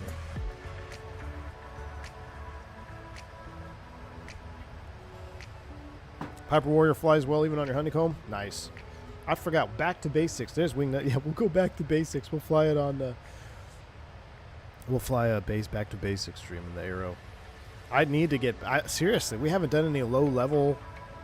I'm kind of we need to do that. We haven't done Barry Seal in a while either, but I think we'll be able to get back to Barry this weekend. I think Tour de Americas will resume this weekend as we head down into Mexico. Reminds me, I got to get my ribeye dry brining. I know, I forgot to do that too, dang it. Cooking stream for members?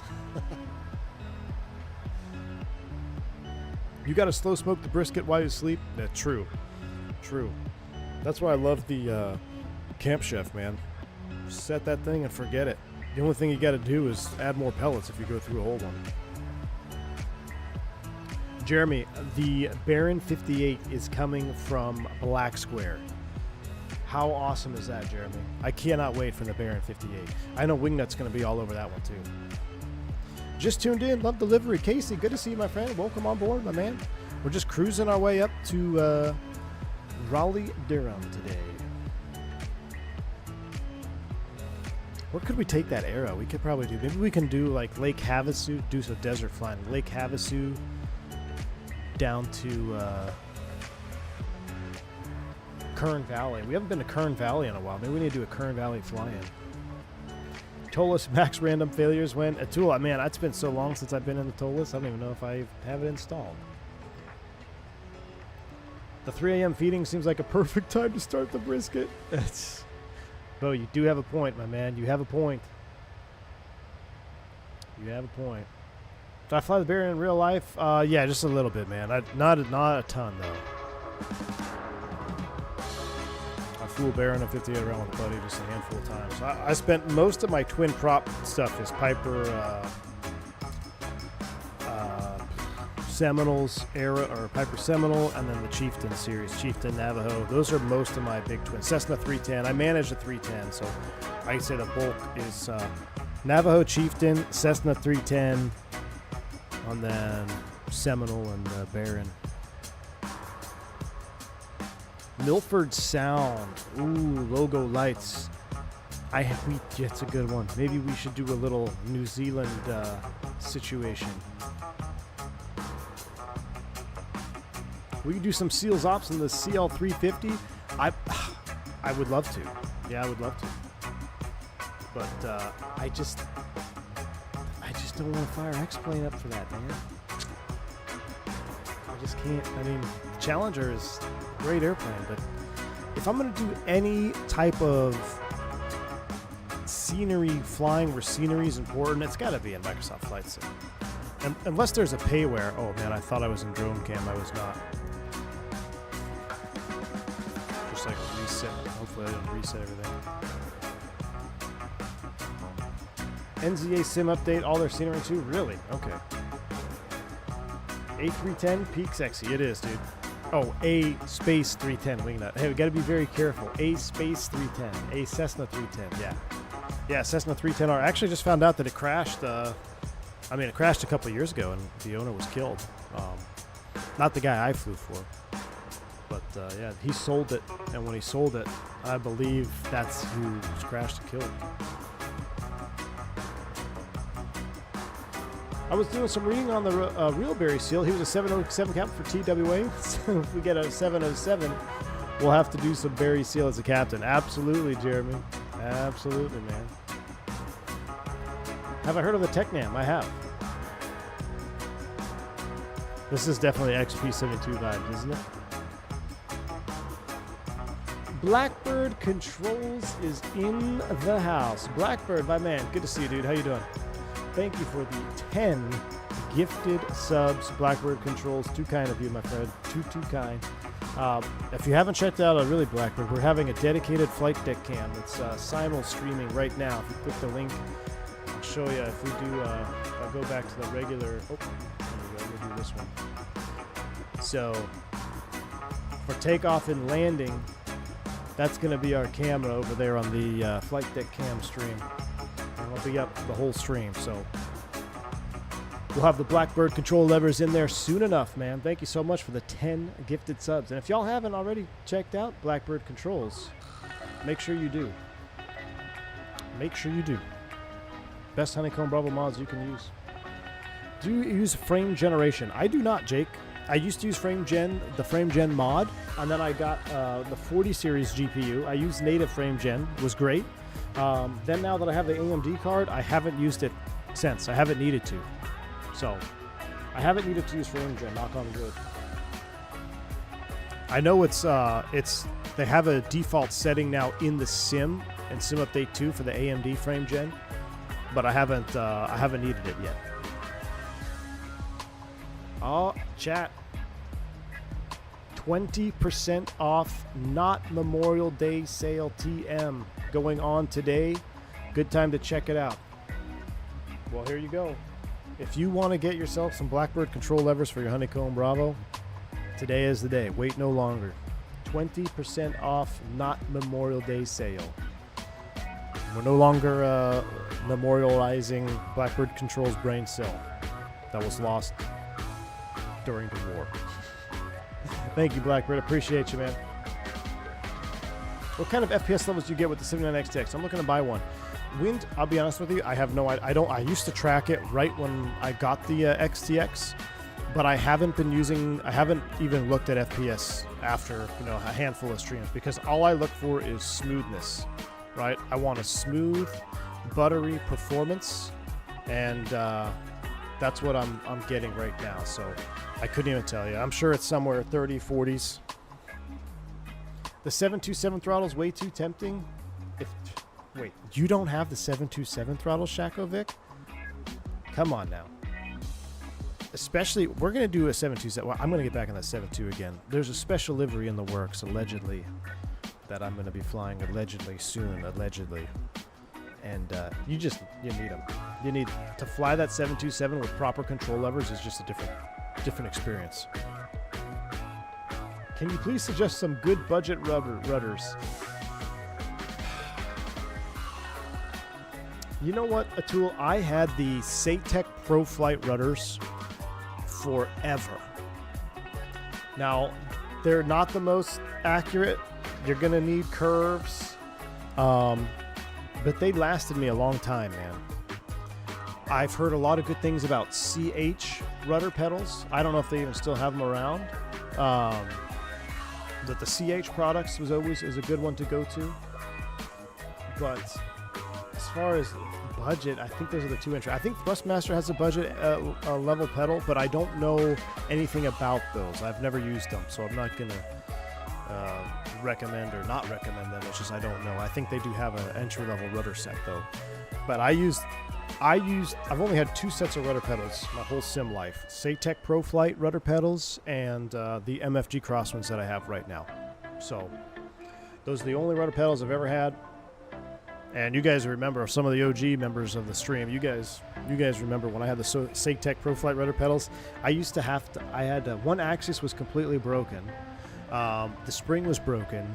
So I had to always pull the pedal back to the left. So if I pushed with left pedal, I'd have to use my right toes to grab the pedal and bring it back.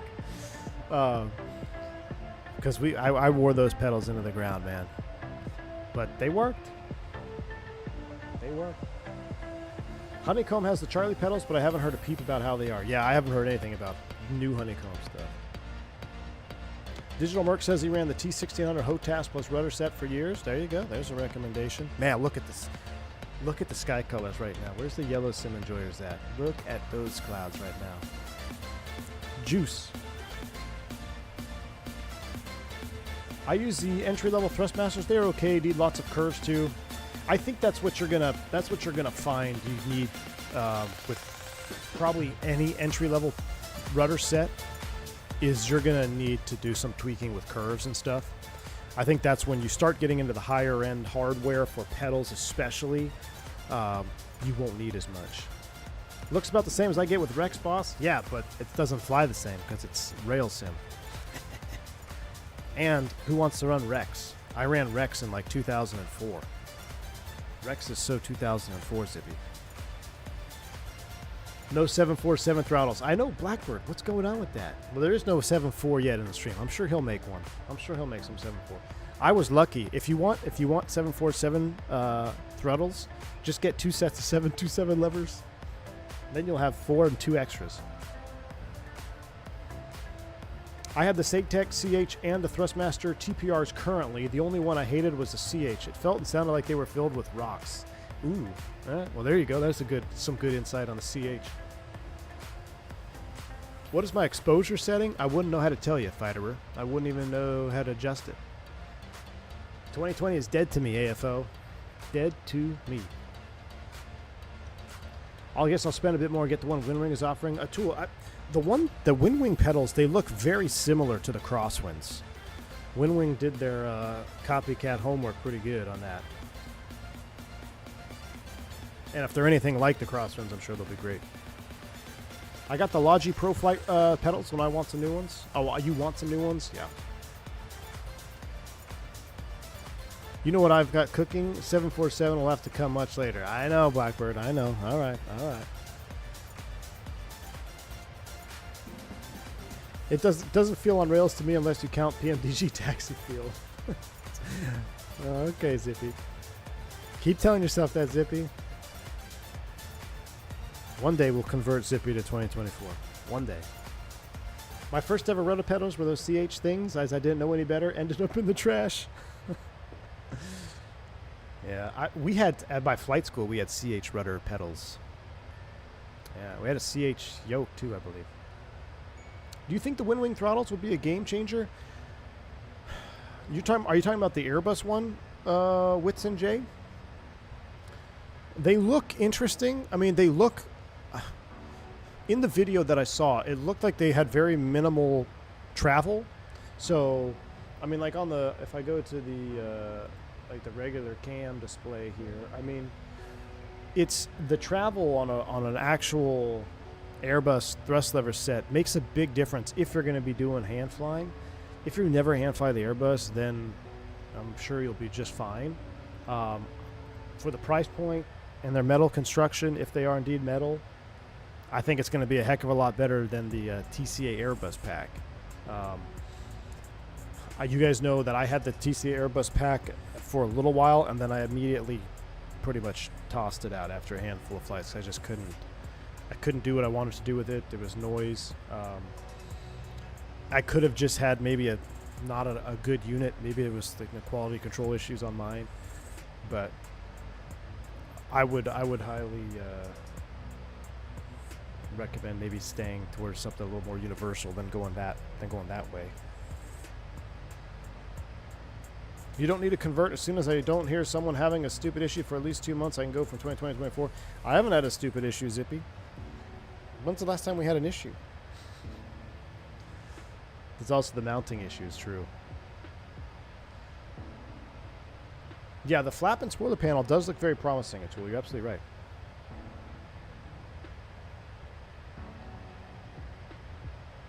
I have wind wing pedals and I like them. They replace the CH product rudder pedals. There you go. Do you think you'll fly the C750 from Flightdeck FX? Rex? I sure hope so, man. Who wants to see some Citation 10 flying? Oh, wow, look at that. We got to start thinking about our descent here. 250 miles. Yeah. We'll let this song finish and then we got to go back to work. Looks like it's going to be pretty... They might have to shoot an actual approach down there.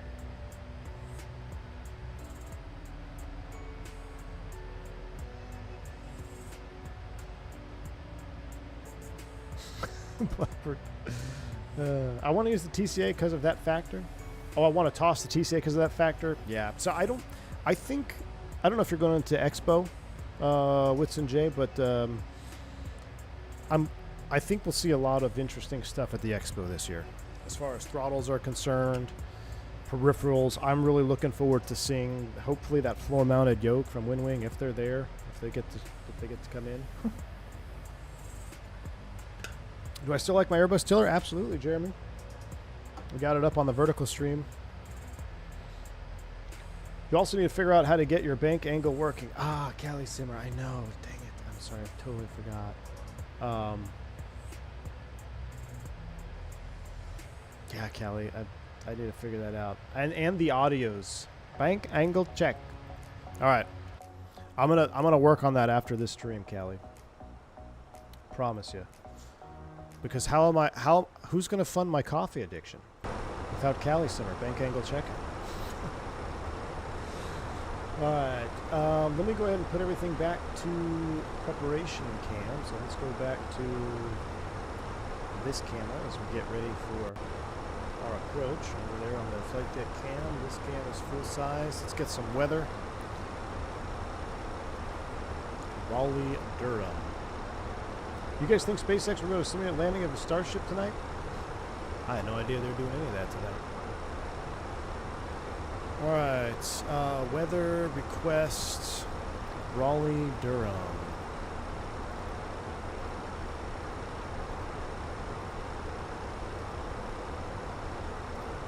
Taking a look at the approaches into Raleigh. Let's come over here to our Navigraph.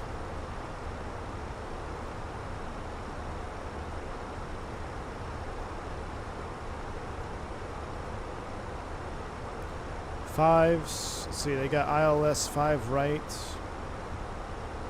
Who's calling me right now? Spam call. Nobody got time for a spam call?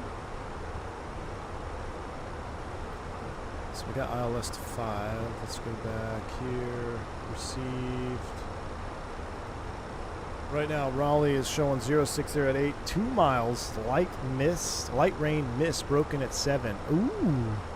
This will be a good approach to get our first shorts video on. All right, we're going to plan for the ILS to 5 left in that case then. So we'll do the ILS 5 left. I'm going to unstar all these additional stars. Probably would be a good idea to do the Cat 2, but if we have to go around, it'd just be that much more exciting. So we'll plan the ILS 5 left, 598. That gets us down to 214. Minimum visibility is required, 4,000 RVR. Oh no, I'm sorry. It's 1,800 RVR. I was going to say that's off. Yeah, 1,800 RVR. So we should have plenty of that. It's up at 2 miles right now. Let's throw this in. 598. ILS 5 left. 598. And I should pull it up here on this one. Do you have a discount code on the Blackbird website, Shakovic? I don't, but Blackbird said that he's doing the sale right now, so check on the website, and there should be a... We should have them... Should have it up there right now. I don't know, Blackbird, are you still here? Shakovic's looking for a discount code for that not Memorial Day sale. Alright, here we go. It's easier to type it in this way. Winds are 060 at 8 knots. Temperature is 16. Dew point 13. Altimeter. Where? 3025. Alright, that looks good. We'll get our LS push buttons up. We're going to have to actually brief this approach. We haven't had to brief an actual approach in a while. As far as the arrival goes, we're on the Demonstrator 5. And it should take us down to Atos, right? What do we got in the box? Atos School Repass. So Atos, and then breaks off ILS 5 left. School. Then we pass.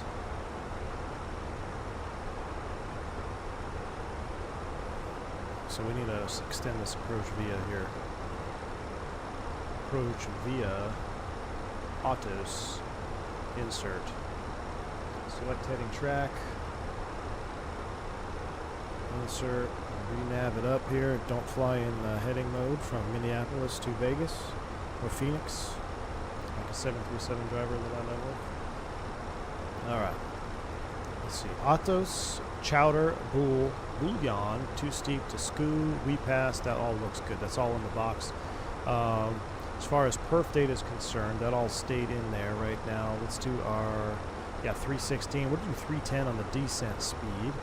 78, 310 just in case it's bumpy. 598 the barrel, 3025. LS push buttons are on. Descending on the arrival, the bottom altitude, descend via transition Atos is going to be 6,210 knots. So I'm going to spin in 6,000 on the mini FCU. 6,000 is set. Speeds are going to be managed with 310 until our first restriction of journey at 280 knots. That all jives. With that all set, are you ready for an approach briefing? Look at that cloud set there. The flaps lever, my Throttletek, have never worked properly since I purchased, and now they don't work at all, and it ain't a cheap product. Everything else is great, but it's disappointing. Andrew P., your flaps never worked. What? What do you mean they never worked like, they just didn't, the axis didn't work?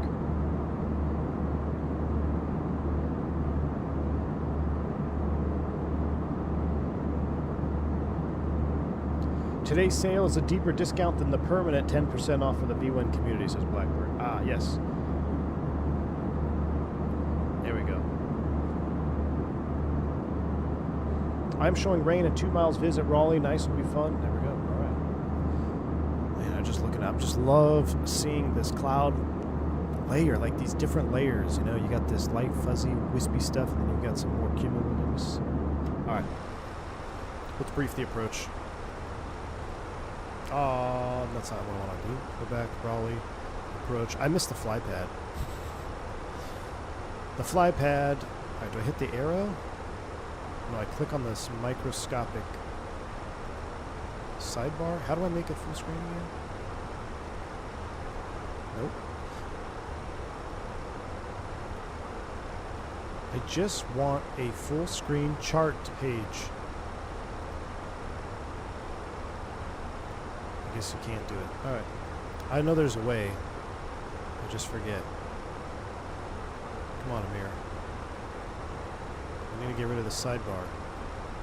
I thought you used to click on the this thing. Huh. I guess not. All right.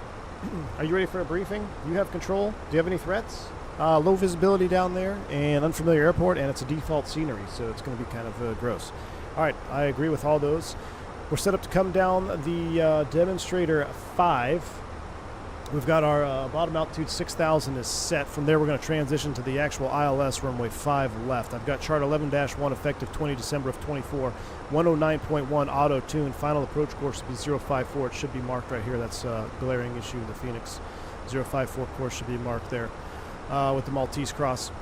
We pass at 2200 on the slope. That checks. The Barrow is 598. Touchdown is 384. Let's round up to 400 feet. We'll call it stable by 1400. The sector altitude off Raleigh VOR is 3400. We're looking for Pappets on the left. We got a Mauser light system. That nobody cares about any of that. Missed approach procedure. We'll fly the publish because it is an actual approach. It's going to call for a straight out 1,000 feet, then a climbing left turn reaching 2200 on a heading of 310 to intercept the Raleigh 356 to Durham and hold. If you come to the airport page, we can look at that. Intercept Durham, hold. Right turns course 176. That matches the plate. It's in the box. Wonderful. Going to the ground charts after landing on 5 left. Going to be a right-hand turnoff, like I said, default scenery, so we're just going to find the first available gate so we don't have to look at Hotel de Adobo. We'll probably make a right turn, Bravo 5, Bravo 6, come back on the inner, which is going to be, is that Fox? Foxtrot, come back inner Foxtrot down to the terminal area. We'll just park Terminal 2 because, like I said, default, I don't want to see any additional air default scenery. Not like you've done it 50 times before. I clicked on it. Oh, the tiny one, the microscopic one, Caro. That's right. Ugh, so gross. You got to click on the microscopic sidebar to get the full screen chart. Here we go. That's it. Raleigh's 10,000 feet available for landing. Let's run some landing perf data here real quick while we're thinking about it. Raleigh, runway 5 right. We're going to run good numbers, 5. We'll apply the METAR. Current landing weight. We'll take it off the ECAM 134.8. Minus 2, let's just call it 134.6, 134.6. Nope, that's apparently backspace. 134.6. Low auto brakes, full flaps, runs us out of the factor. That's probably not accurate. But if we add a max reverse in there, really?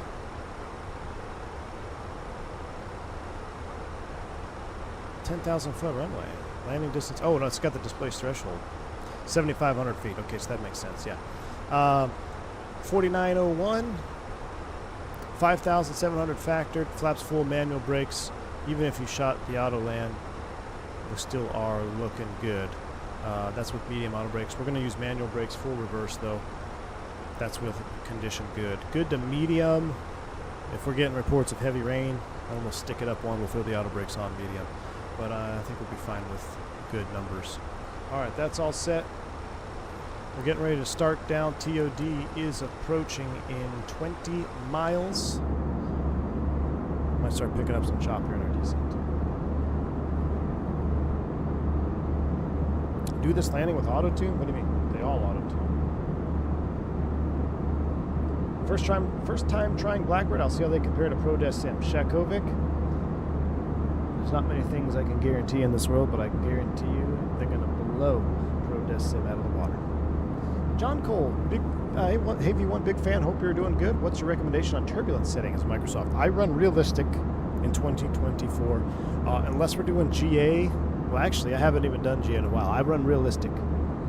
I haven't had any issues with it. Dub, this is vanilla FS24, correct? This is all vanilla. The only add-ons you see is the Fenix. Everything is 100% vanilla. Why do you think Airbus picked Tolis and not Fenix? I don't even know if Airbus... What? I'm not sure what's going on. I saw something about that. They said they're like a sponsored product now. What? Like, is that just they allow them to use their logo, perhaps? I can promise you this. There's no Airbus sim in the world that's using the Tolis airplane in the simulator. I can promise you. I don't know what the sponsor officially licensed mean. Maybe that just means they can use their logos and their fonts and stuff. I promise you. Ain't no one flying a Tolis around a level D sim.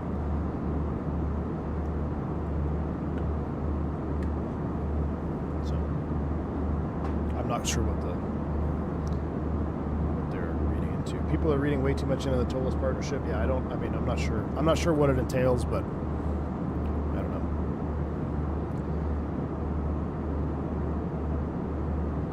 What do they use in sims then? They use... It varies. It depends on the sim, a tool. So there's several different variations. A lot of it is proprietary Airbus stuff. They claim Airbus is a commercial customer, not a sponsor, but who knows what that means. Yeah, I'm not sure. I do know one of the devs used to work for Airbus. So, I mean, it's not out of the realm of possibility that they use them for some other stuff, but as far as the Tolis airplanes, there's no Airbus sims out there flying Tolis birds around, I promise you. At least in the level D. Maybe they have like some FTDs, so flight training devices, flat panel, things like that. They use software to train. So, for instance, when you go in, for me, my operator, when I got hired going onto the Airbus, we had all these touch panel trainers. So there's no physical hardware, but it's all these glass panels, and it has the layout of a cockpit, and you tap on the heading bug, or you tap on the thrust levers, you can tap them into the climb detent, and it's just to get you in repetition of the flows and checklists. So maybe some sort of software for that, who knows? I'm not sure, but maybe some marketing stuff like a Goofy says, yeah.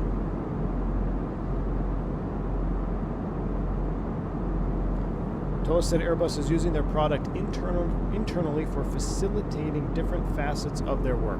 I have no idea what that means. It's crazy they picked Fenix or Tolis and not Fenix, though. I don't know. Maybe Fenix probably. I don't even know, man. I don't know unless we know what they're exactly doing. I don't think so. I do know that ProSim is used on some commercial level simulators. And I know ProSim is what Fenix used, or Fenix bought ProSim, or ProSim bought Fenix, something like that. I can tell you right now that I do know of some commercial level simulators that run off of ProSim software. Now, is that going to be, maybe that's what they're getting at? Maybe they're going to start using some Tolis software? Who knows? I'm not sure. Will you ever fly the Flight Factor V2? Negative. Negative Ghost Rider. Clouds outside are crazy realistic? Yeah, definitely.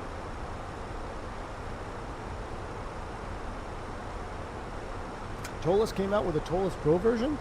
Really? Like a Pro version of the 320 series? Like a different add-on? Now that I'd have to check out. I've never heard of that. I would definitely check that out. Is it like an update fee or something? All right, as we descend down, what's our outside air temp? It is minus 29. We're going to need the engine anti-ice, so let's throw those on. Engine anti-ice 1 and 2 coming up. We'll get our constraint modes on. We'll zoom our range down. Man, now that I have like a dedicated cockpit cam, a flight deck cam, I kind of want to get the whole like EFIS FCU set up now. 777 is just as if not more boring to fly in the sim than an Airbus. Shots fired, Shakovic. Shakovic woke up and chose violence this morning. What are the two protruding yellow metal parts on the top of the wing? Those are tie-downs.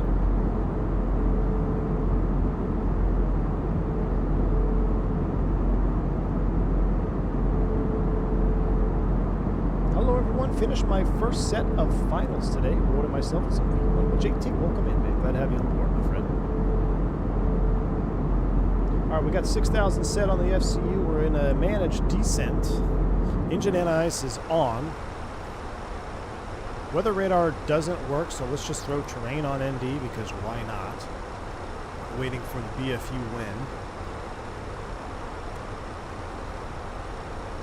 First restriction is Jordy 280 at 210. 6,000 set, 210 magenta. CTAP frequency for Raleigh is 127.45. 127. I'm going to adjust my news here. 127.45.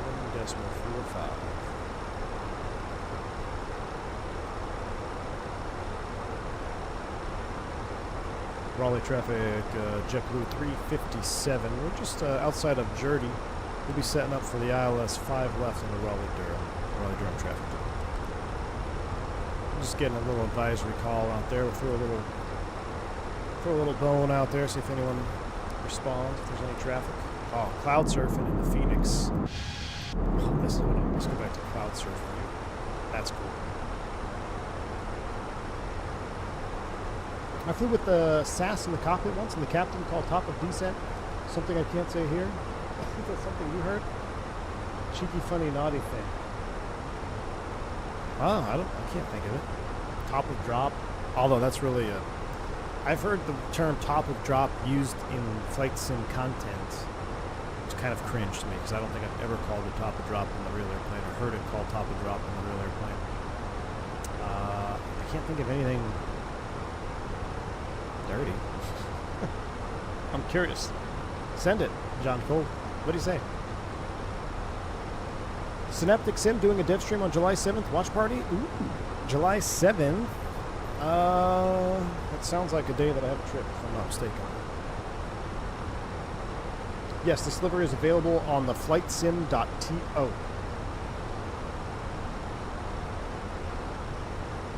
Shakovic, I know. I need to get used to that LTN 92. I want to use that LTN 92 next time, Shakovic.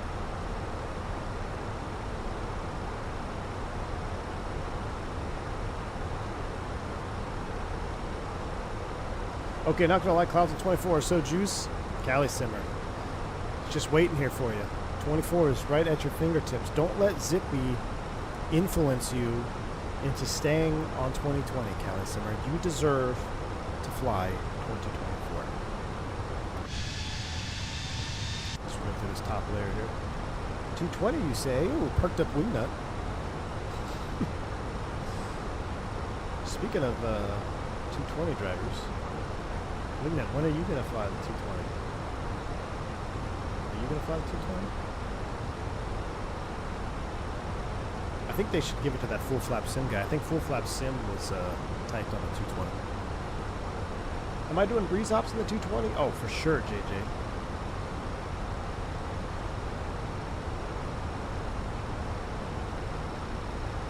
All right, here comes transition. Let's go ahead and pull or push. STDs are set 3024, set once, twice, and thrice out of 18,000 feet. Seatbelt sign is coming on.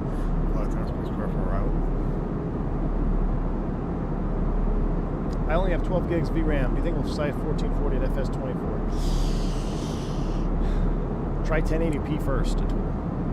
You gotta try it. You at least have to try. With Sim Update 2, I feel like perf has greatly increased. So give it a shot. I would say no on release day Microsoft Flight Sim 2024. But with Sim Update 2, perhaps. What keeps me in 2020 is chase plane. If you experienced it, you would be the same. Cali Simmer, come on now. Yeah, at least get 2024 up and running. Get it running so you can see the juice. There's going to be 2,000 A220s on VATSIM release day. I might be in the minority here, but 220 doesn't like get me all that perked up. So, oh, cool. All glass Airbus wannabe. That's smaller than a 319. It's like, eh.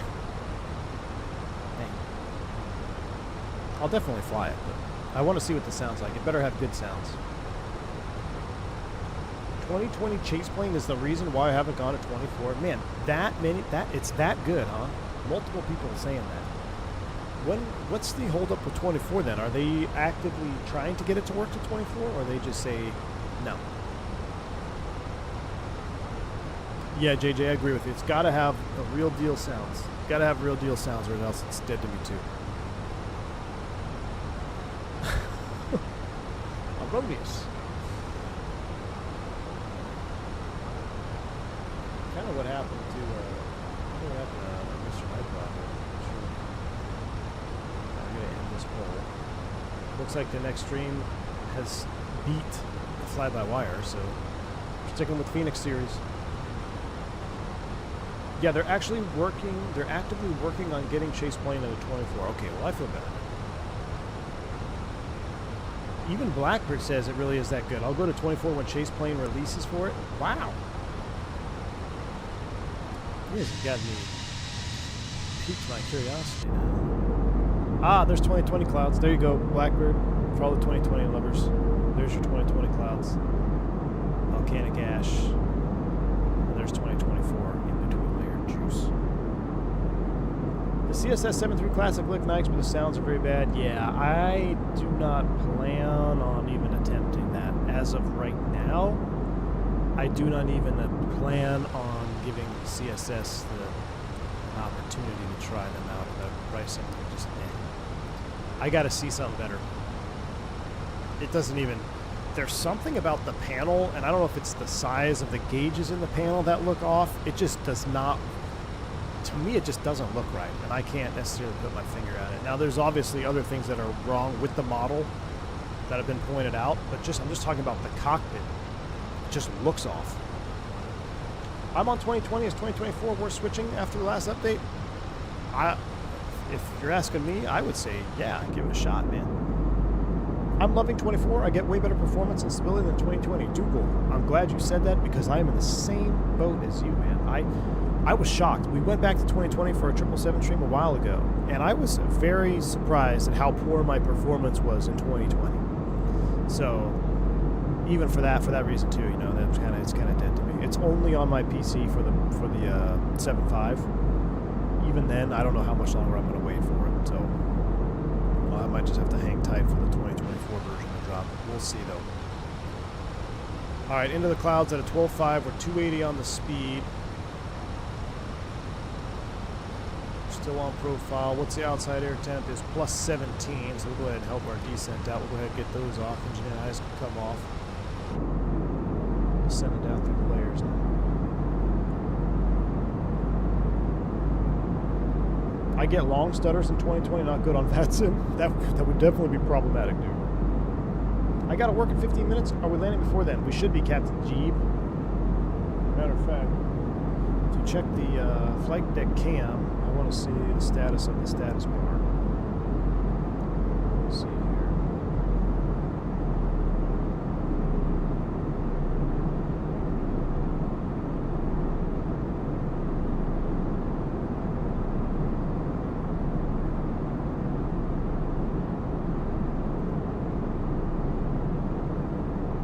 If I can load it up, I can't load it up right now.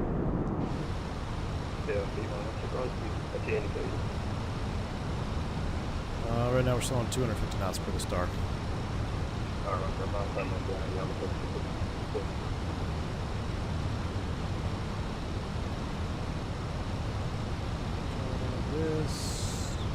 Alright, as we hit 250 knots, I'm going to pull for selected speed, 250 selected, activate, confirm the approach phase.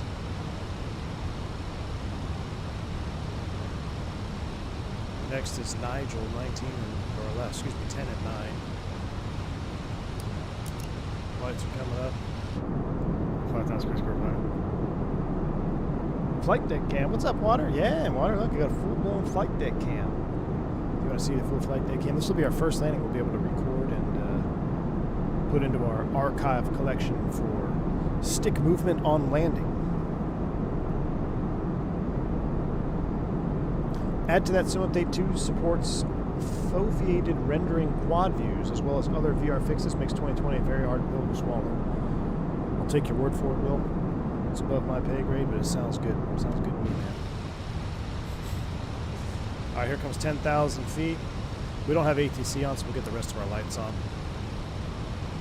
I'm just going to kind of maintain this in-between layer flying right here, nose cam. Have you given up on the DC-9? Jeremy, I haven't given up on it. I'm waiting for some more updates. Jeremy, we really need some sounds, man. If we could get a little bit better sound on it, Jeremy, then I'd find it. Because I miss it. I miss it. I do miss it, Jeremy. And the last stream that we did in it, honestly, other than the sounds, the airplane did okay. It had some bugs with the VOR and the DME indicators, and those are very important indicators to get correctly in an aircraft where that's your sole source of navigation. So the fact that some of the ADF is backwards, the VOR indicators are flipped, the DMEs are flipped. It's not unflyable, but it's quite an interesting set of circumstances when you're trying to fly that thing around properly. So, especially when you know what it should look like where the indicators should be. Yeah. Oh, I put like a stutter there. That scared me for a second. Oh, look at that. Beautiful. I even use all custom airports in 2024 and get no issues. Any builds, Heathrow, okay, silky smooth. So I did a test sector, and I landed at Fort Myers, custom scenery, no stutters, beautiful juice. If we get stutters on this approach again, or on this taxi in, it has to be something with streaming airports for my setup. Because I've done 3 flights into custom airports at 24, 0 issues from touchdown all the way to the gate. On the default airports, I tend to have some issues when taxiing into the gate. I don't understand why. But we'll see. Maybe Auto FPS will fix it, because we are rocking Auto LOD this time. I know it too. I wish the radar worked. It works in this BFU, right? So I'm with you, Zach. I think it looks good. All right, 746, 1,000 to level off. I'll select 210 knots now. 210 knots selected. We're slowing down and trying to meet the restrictions, so I'm going to get a little bit of speed brake action in there. When you see clouds like this, IRL, do you say to your FO, now this is straight juice? I don't say it out loud, Callie Simmer. But I do think about it. I would be lying to you if I said I didn't think about it when I was actually flying the airplane. It's crazy, the little things that pop into my head. Like I've said it before, like going into Miami at night or right at sunset, big towering thunderstorms off to the south of the field, had the weather radar on, painting those, all the lights. I'm like, man, I'm getting really good FPS here. Or I think about, man, I wish I had replay mode right now. Positive rate, gear up. I always think of fly width in my head. One thing that I have to be careful of, Alt Star, we'll go ahead and throw the slats out there. We're getting a little bit slow. Flaps 1 is yoga, Nash. So I say yoga every time in the sim, and it's very rare that we actually, I say very rare, it's not very common to do Toga takeoffs in the actual airplane. It's much more common to do a flex takeoff, right? That's the normal takeoff setting. So when I do get a Toga performance readout, I gotta consciously remind myself to say Toga, so the FO doesn't look at me like I got 3 heads. All right, we'll go ahead and step down to 5,000. 5,000 blue, thrust idle open, descent. I think we're gonna dive into this, and we're gonna be pretty much IMC all the way in, so. Do I ever go ERP? In my head, Casey. Yep, I ERP in my head.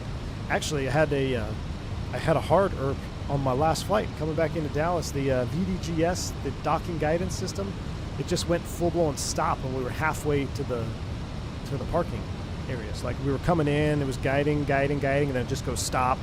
So I slam on the brakes. I was like, boop. Then we had to use Marshaller to bring us in. I don't know. I think the VDGS just needed a reset or something.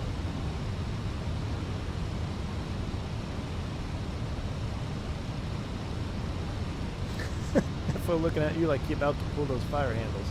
So I try to avoid Zippy. custom scenery loads better because you aren't downloading the highest LODs on short final. Yeah, Wesley, and I agree with you. I think that is a factor. Absolutely.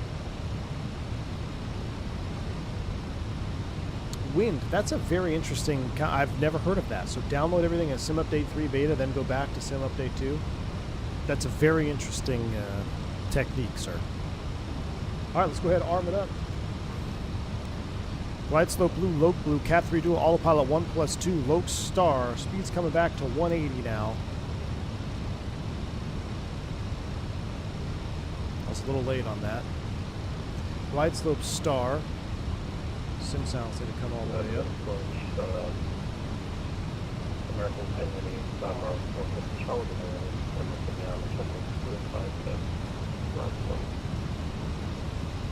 Ground altitude will set 2200.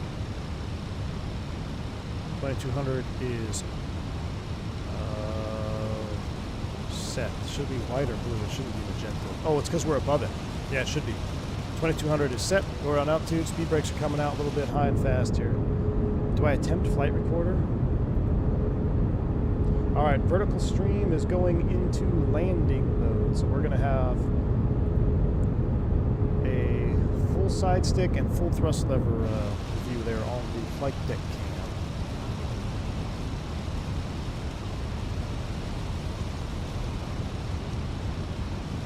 Side note, trains do not go ERP when you apply the brakes.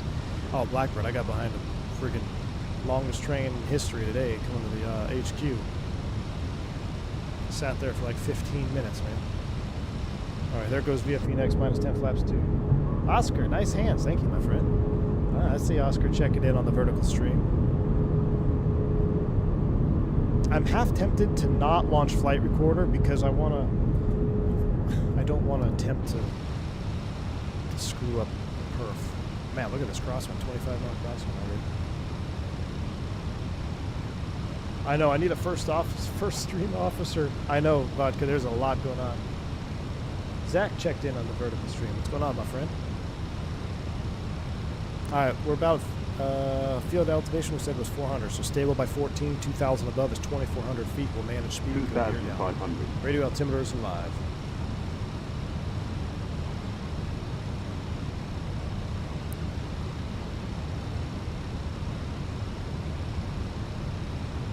Try sky dolly instead.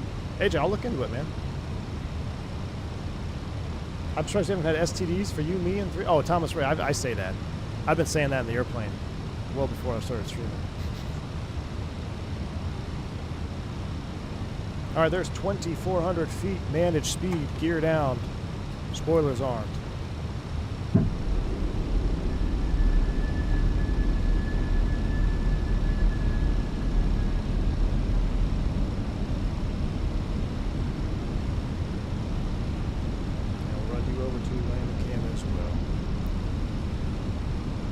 We didn't hit the 250 likes, so we didn't divert. Speed checks, flaps 3. We forgot to do a cabin tour, too. Speed checks, flaps full. Landing checklist. Cabin crew advise auto thrust. Speed. Auto brakes are off. ECAM memo. Landing. All green. Landing checks complete.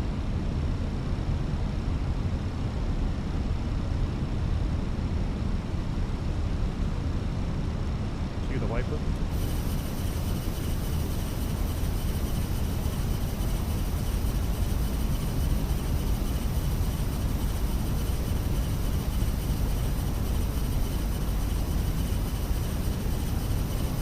Thousand feet, stable, clear to land.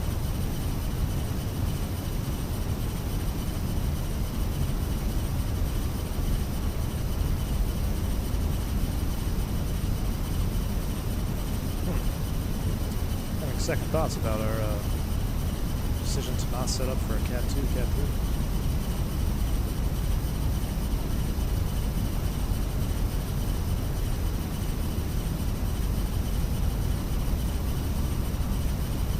Nice wind shift right there, you see that? Approach lights, continue. We can take it down to 100 feet above touchdown zone. Massive wind shift there at 1,000 feet. Runway, landing, autopilot's off, I have control. 500.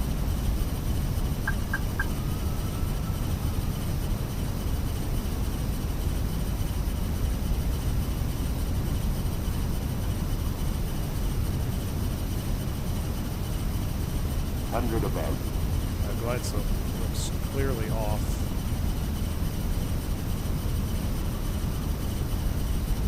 Almost Minimum. that glide slope puts us at 4 reds. That's not correct. Yeah, that's going to put us into the 100. dirt. 50. Go around. 40. Go around flaps. Positive rate. Hero. Toga SRS nav.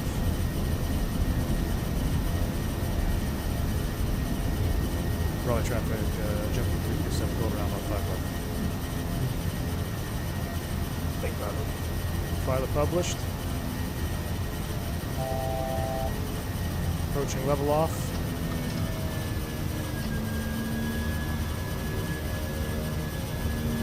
Speed out star. F speed flaps 1. Speed checks flaps 1. Autopilot 1. Wipers coming off. Friggin' Adobo glide slope is way off there. Alright, so at least we know what we need to do now. We'll continue to speed up. We'll go 210 selected for the whole 210s. Flap 0, speed checks, flap 0. After takeoff checklist.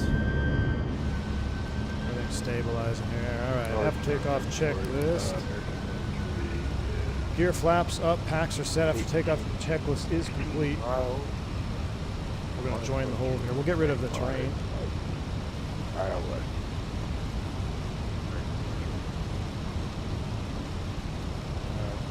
We'll go ahead and activate and confirm the approach phase. Maintain 210 at Raleigh Durham traffic. JetBlue 357. We'll list off 5 left due to the glide slope anomaly. We're going to set up for a left traffic. We'll vector ourselves in behind you for the ILS 5 left Raleigh traffic. Alright, we won't take it all the way out. I'm going to turn up the VPOD. I'm having a hard time hearing you guys coming in.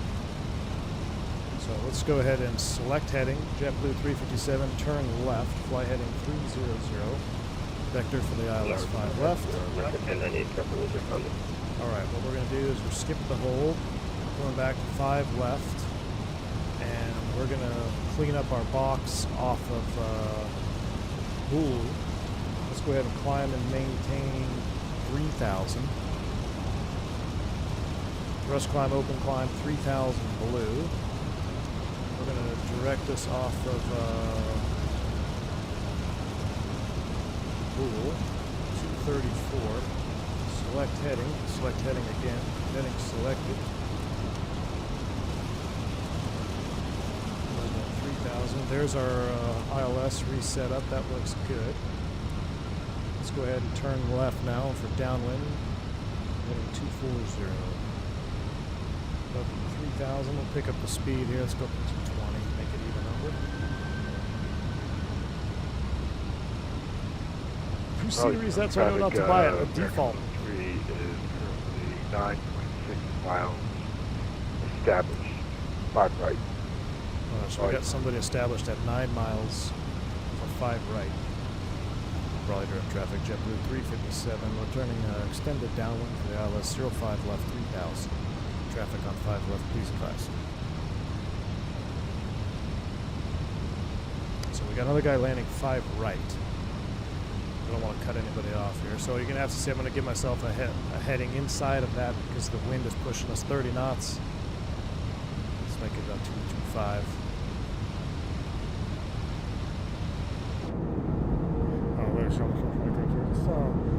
Unfortunately, had a vehicle on the runway down there, so we just went around to stop on this caution. But we'll just be another couple minutes here on new pattern. We'll get you on the ground here in the next 5-10 minutes. I do apologize for the delay. 5-10 space perfect round. IRL, do you change TCAS from above to below? Yes, it's all part of the PM flow thrust set. So pilot monitoring, takeoff, it's in above. Cruise, we put it into normal or below. And then on the descent, we put it into below. Then we kind of leave it there. Now, it's important to note that even if you have a RA, or excuse me, a TA even, the TCAS will automatically depict the traffic advisory even if you're in below mode. Say you're in below mode and you're filtering out traffic above you. If you get to a point where a TA goes off, it will automatically ignore what you have pre-selected, and it will populate the TA for you on your ND, just as if you had it in normal or above. So you can't hurt yourself with the setting. It's really just for decluttering.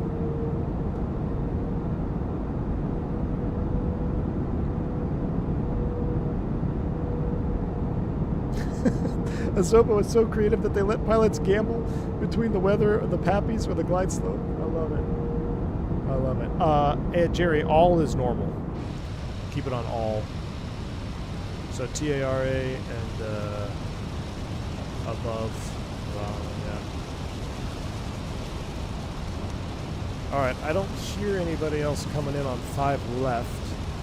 Bully's at 4,000. We'll take it inside of 4,000. Let's get us up on a pseudo intercept heading JetBlue 357, turn left heading 205.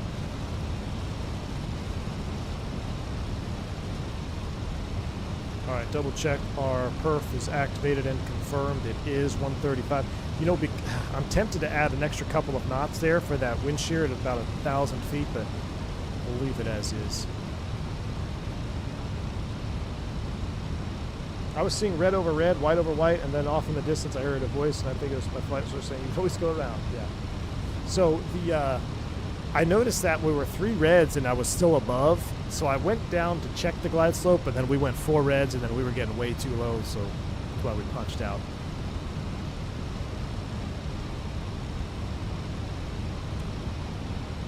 JetBlue 357, reduce speed, maintain 180 knots. Turn left, heading 170. 170, sold to 180, JetBlue 357. All right, VFE next minus 10, flaps 1. Speed checks, flaps 1. Infian, what's going on, my man? Well, our first ever flight deck cam, we got to do a go around into the archives. Cool.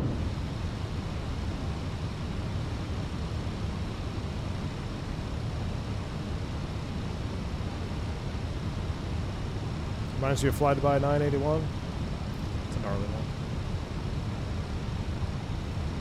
All right, VFE next minus 10, flaps 2. Speed checks, flaps 2. Oh, I just hit the flight deck cameras. In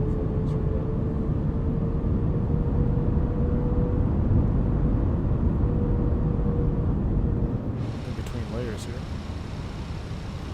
Go a little bit further, then we're going to vector ourselves in right between these two. Oh, you're on traffic American 3 is clear runway 5 right.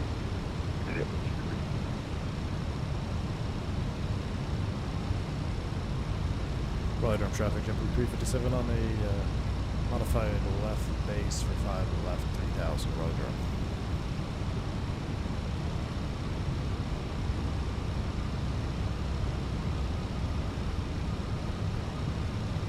Outer tank fuel transferred. We'll start moving. Both valves are open. Those valves should be open. It's another glaring issue.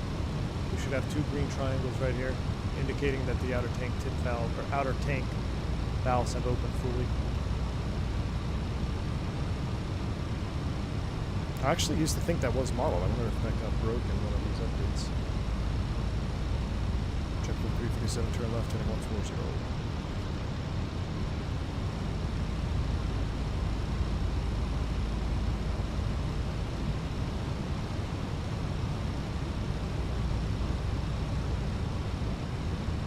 Probably should have set up for the auto land on this. If we have to go around again, well, no, we don't want to. Could you imagine if we were doing an auto land? We would have been in the dirt. We would have been in the dirt.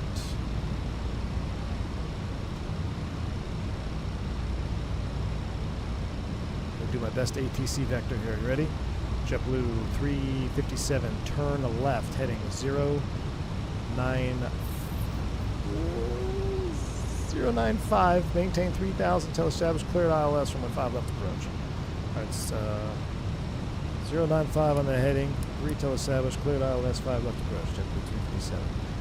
Alright, approach arm AP2, glide slope blue, low blue, Cat 3 dual autopilot 1+2. Is that going to take us outside of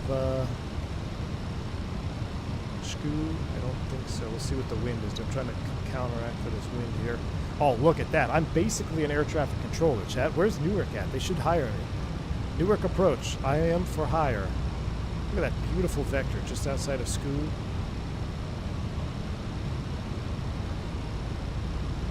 Yeah, it would have put us into the ground, AJ, for sure. Raleigh Durham traffic, JetBlue 357, turn at final 05 left. Raleigh.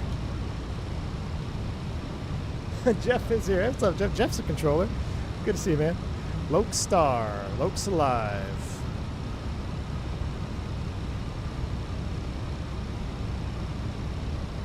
Jeff, I saw you flying the Vision Jet last night, my man. You get... Well, I'm kind of tempted to get back in the old career mode after seeing that. All right, glide slope alive.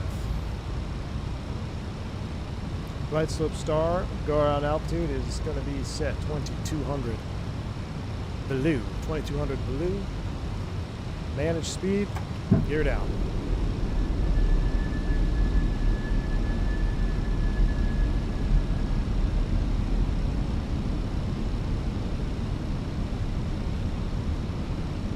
VFE next, minus 10-ish, flaps 3, speed checks, flaps 3.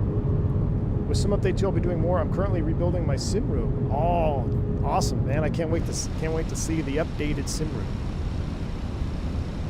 VFE next, minus 10, flaps full, landing checklist, speed checks, flaps full, and I just smoked the camera again. That's going to be a problem. Good thing I don't have the mini FCU camera, because I just pretty much destroyed it. I'm gonna have to adjust that. Landing checklist, please. We pass 2200 checks. Landing checklist, cab crew advise, auto thrust, speed, auto brakes are off. ECAM memo, landing all green. Landing checklist is complete. Raleigh Durham traffic, JetBlue 357 over. We pass for runway 5 left. Raleigh.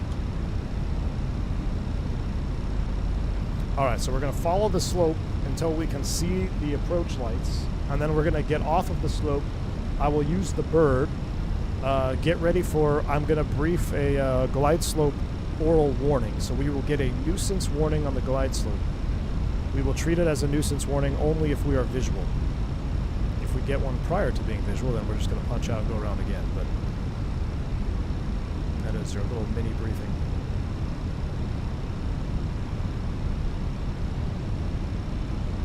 We are aware of that pretty good wind shear there, about 1,000 feet. Wind shift, really. It's not really a shear, it's a pretty significant wind shift.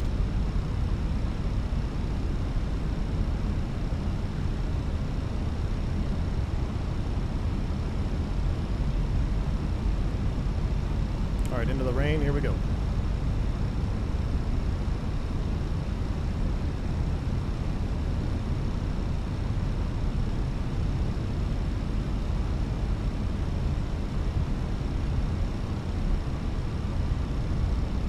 Thousand feet stable, clear to land.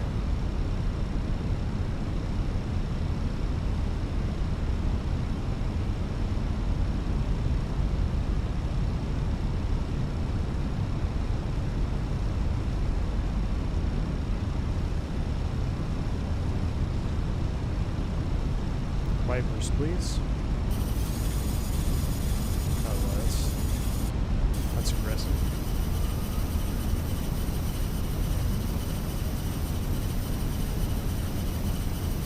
There's that wind shifting. Approach lights continuing. Autopilot's coming off. I have control. Flight director's off. Give me the bird. Here comes the glide slope warning. I'm visual with the patents now.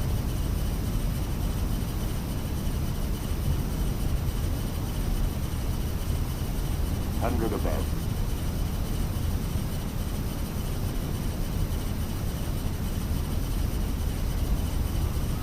Minima. Oh, there we go. The glide slope's going to dip below us. Good night. It's gusty out here. 50, 40, 30, 20, retard. 5. Spoilers. Reverse green. Tight landing, C1. Thank you. A little off center line there. We were a little floaty around the left and right of the center line, but we got her down. 70 knots. Idle reverse, manual braking.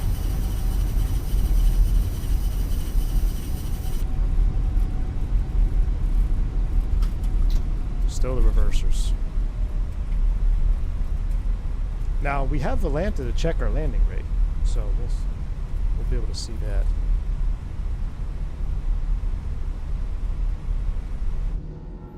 Wow, that was a lot more work than I was anticipating.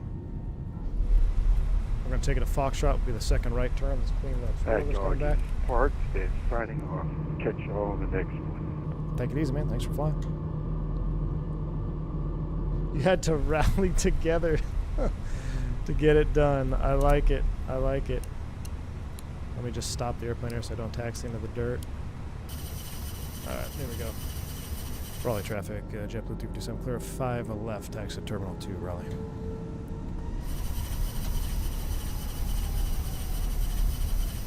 Get the APU going.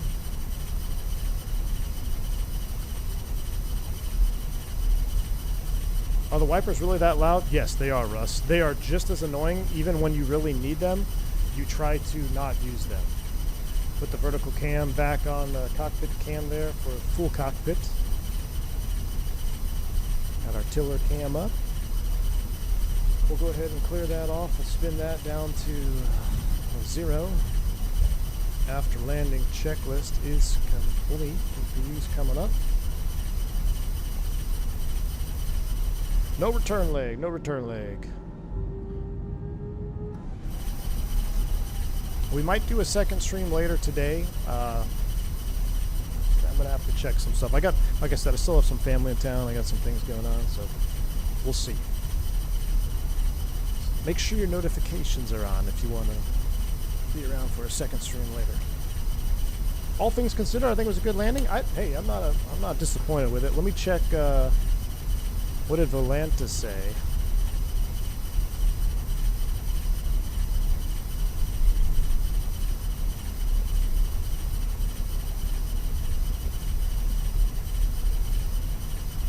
I'll have to check it, I guess, once I get up there. I'm still learning Volanta.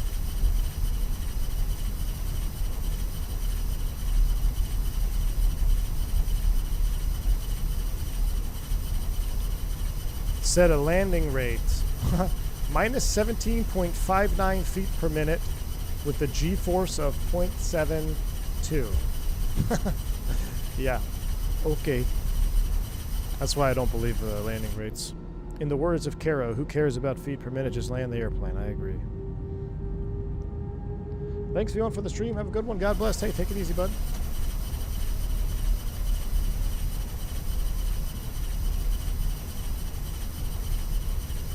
We lost weight on landing.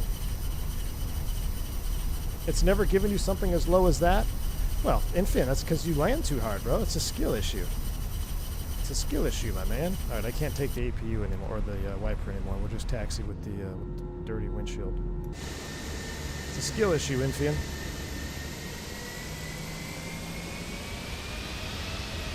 Which plane handles better, the Phoenix or the real thing? That's funny.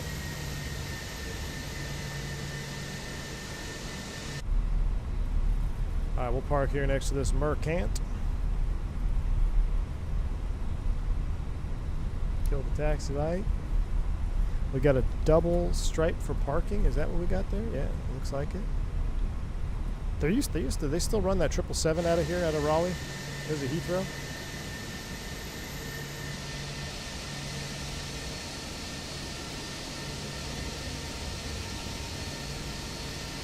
I don't know which stripe we should take, so we'll just take this one, I guess.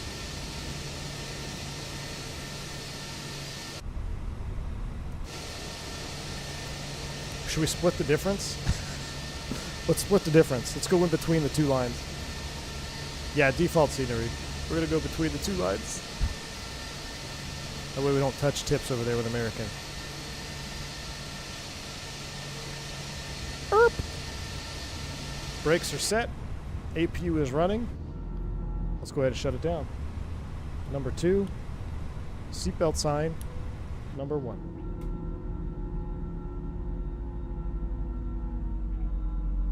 Oh, I love that. Split the lines IRL, give the rampers a stroke. I know it.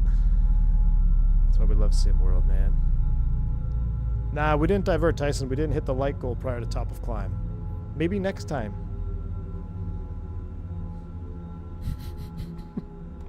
JJ. Alright, down through 10%. Beacon light is coming off. Ground power is available. We'll kill that. Let's go ahead and do a full-blown shutdown here. We'll get the fuel tank pumps off. APU is off. Chrono's reset.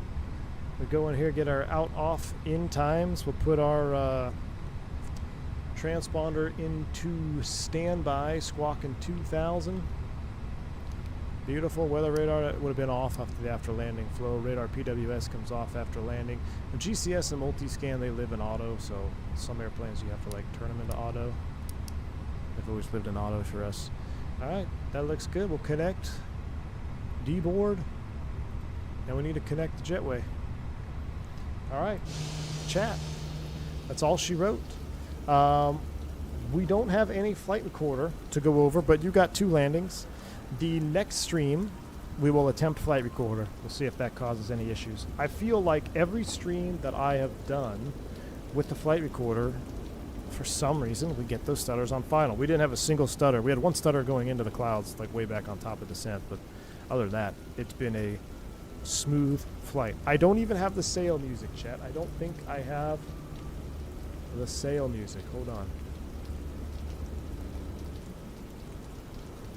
Let me see. We have to have sail, chat. Let me see if I have. I think I can find it. Hold on. Yes.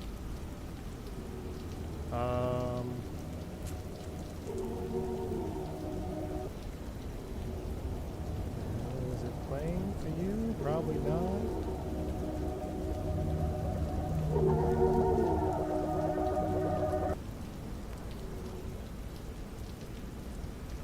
We need sail. It's playing for you? Really?